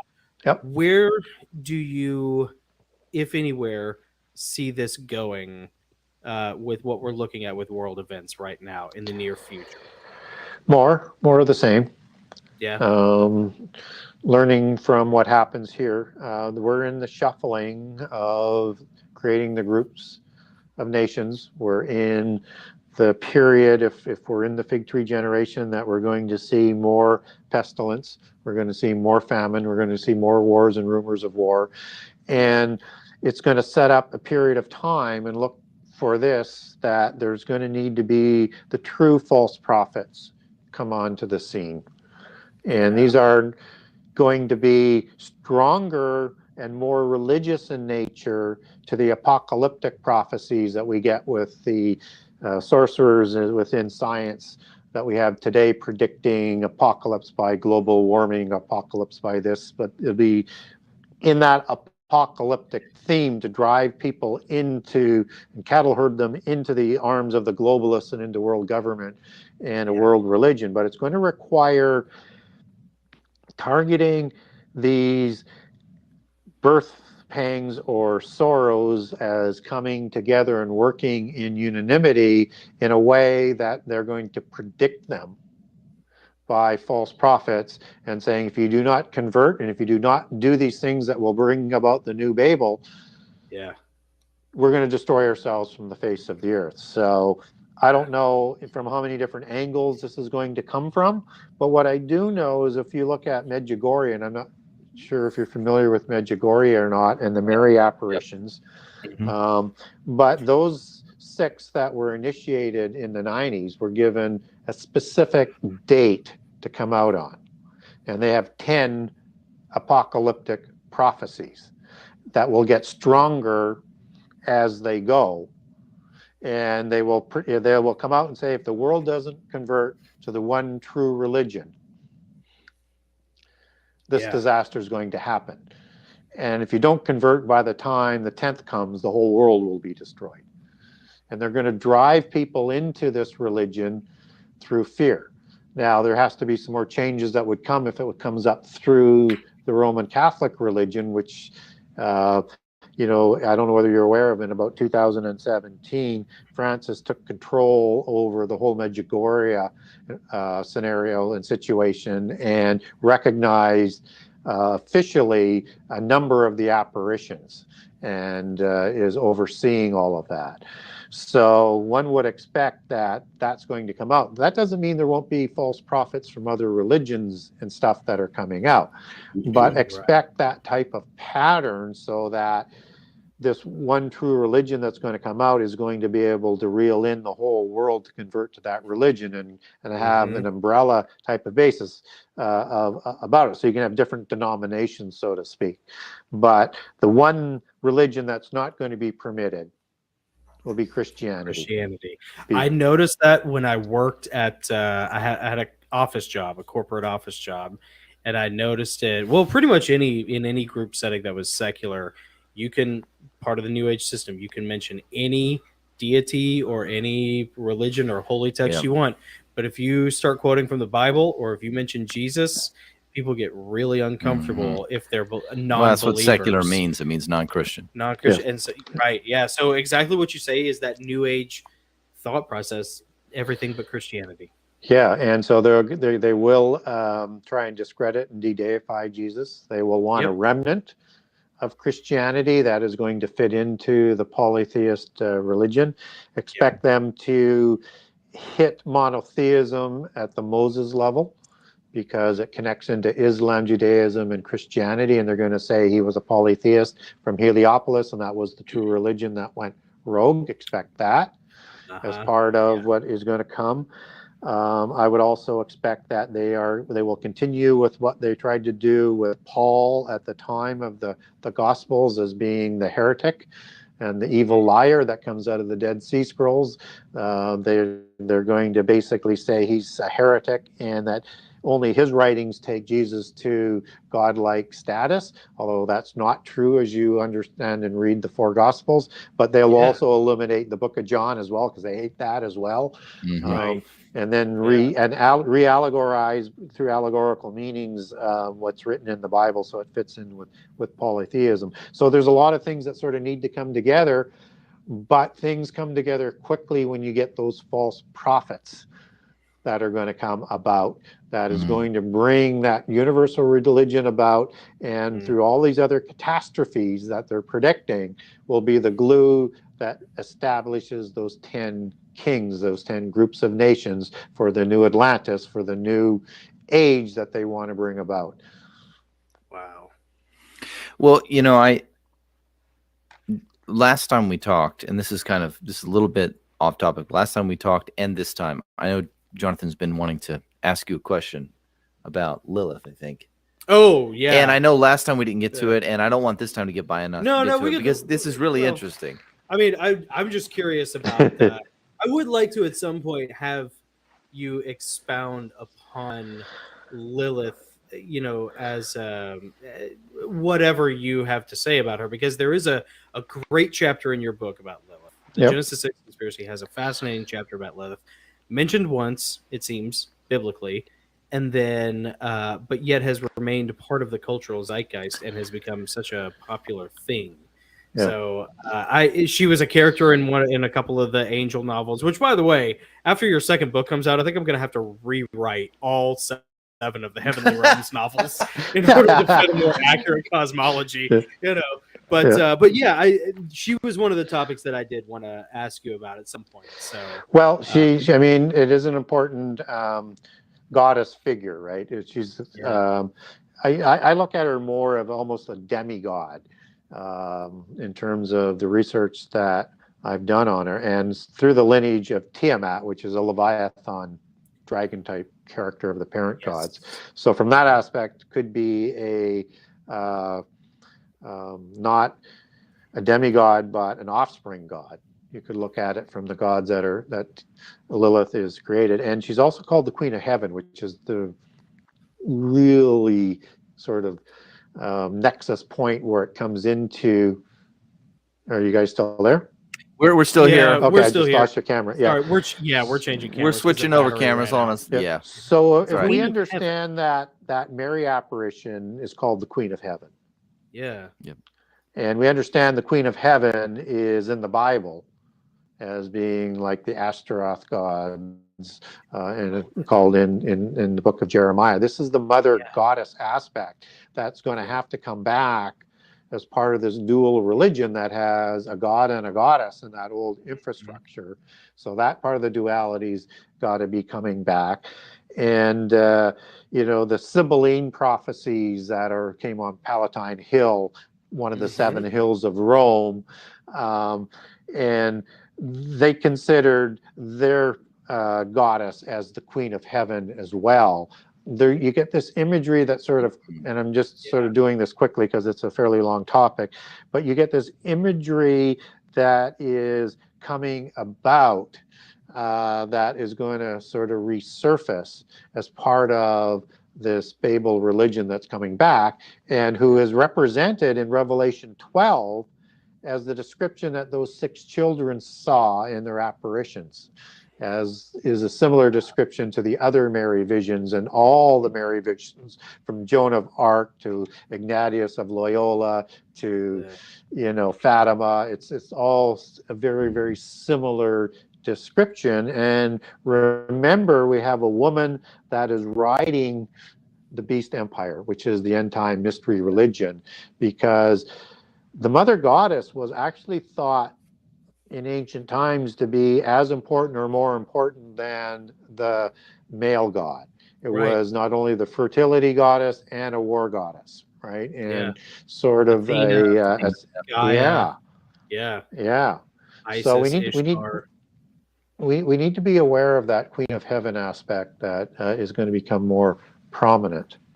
Man, that is so awesome. I really want to touch on that more next time we're able to talk, because it seems like there is such a corollary between Lilith and then this feminine divine concept that is, you know, and whether that's the Whore of Babylon or whether what that is exactly, it just seems to be this this thing meant to lead people astray, you know. Yeah, and known in Gnosticism as Sophia and wisdom. Sophia, that's right. Yeah. And of course, you see that coming up with AI and artificial intelligence and names and things like that. Oh, that's right. Yeah. So, expect.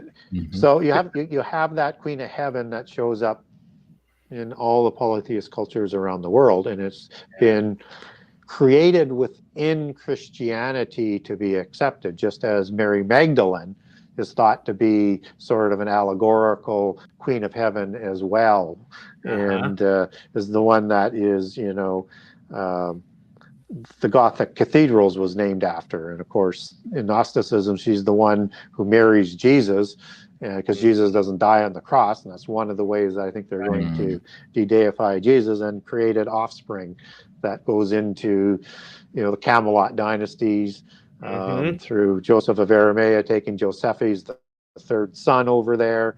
And then there's an intermarriage between Aragon of the Camelot dynasties, who's a descendant of Josephus, and Amenemhat of the Merovingian dynasty, that ennobles that dynasty into those Nephilim bloodlines, and with 2 off the Dodonan dynasties of Camelot, the shining city on a hill. It is, you know, the bloodlines of the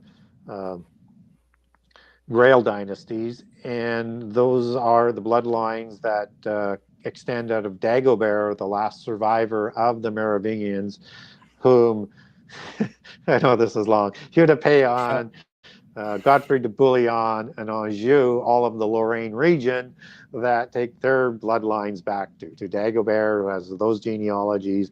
And of course, it's the Anjou that kept the King of Jerusalem title crowned to them in 1118, which they want to take as a title at the Abomination, and that passed down eventually through Hungary, and then back into the Lorraine region, over to the Habsburg Lorraine dynasty. Currently rests with the Bourbon family, which is the bloodline of the kings of France, and King Philippe, son of Juan Carlos, who has the King of Jerusalem title today. But within the Anjou bloodline, there's some rivals to the King of Jerusalem title, so one shouldn't be too surprised about that. But for your next book, you should have an illustrator create Oh, a chart like a tree, like Clarence Larkin like did for the spirit world. Yeah, bloodline, like timeline, like family. That'd be so cool. Yeah, it'd be so huge, though. I'd buy it. I'll pay for it. It'd be huge. It'd be a book. It'd be a book of genealogies, and I don't know if you get it all into one. And it gets so wide through the generations, right? Yeah, and then the intermarrying of the different bloodlines and the scioning that they do too. But people have said that, but it's a project that is so large that dude, that could be your third book. No, maybe it's your third book. Yeah, or whatever. Who knows? Who knows? Well, I was looking it up as you were talking because I actually was listening to you on the Rima Faye podcast. You had done an interview there about King Arthur and also some parallels with Lord of the Rings and Tolkien and stuff. That was an excellent interview. That was really fun to listen to and we had talked about a little bit of that in the past, but to hear you do a deep dive on, Lord of the Rings and the antediluvian parallels and how it ties into the bloodlines and King Arthur and all that stuff it's really cool. Yeah. It was a lot of fun. So, man, Gary, this has been awesome, dude. Thank you. This has been fun. Is this interview 2 or interview 3? I've lost. This is the third. This is the third interview, right? Yep. Yeah, that's right. Man, they're so much fun. We always are. First of all, we're very honored that you would come on, and we always enjoy talking to you. And Brian Tucker says Gary is a saint. I agree. Thank you, Brian. Yeah, we had some good comments too. I want to thank Brian Tucker, Pam Wachowski, Heather Ann, and Joey Payne. Big shout out to Joey. Yep. She's awesome. Yep. And Gary, people can find you at the Genesis6conspiracy.com, correct? And then you're on Twitter as well. Is that correct? Yeah, I'm not active on Twitter yet. Okay. I used to be, but not anymore because for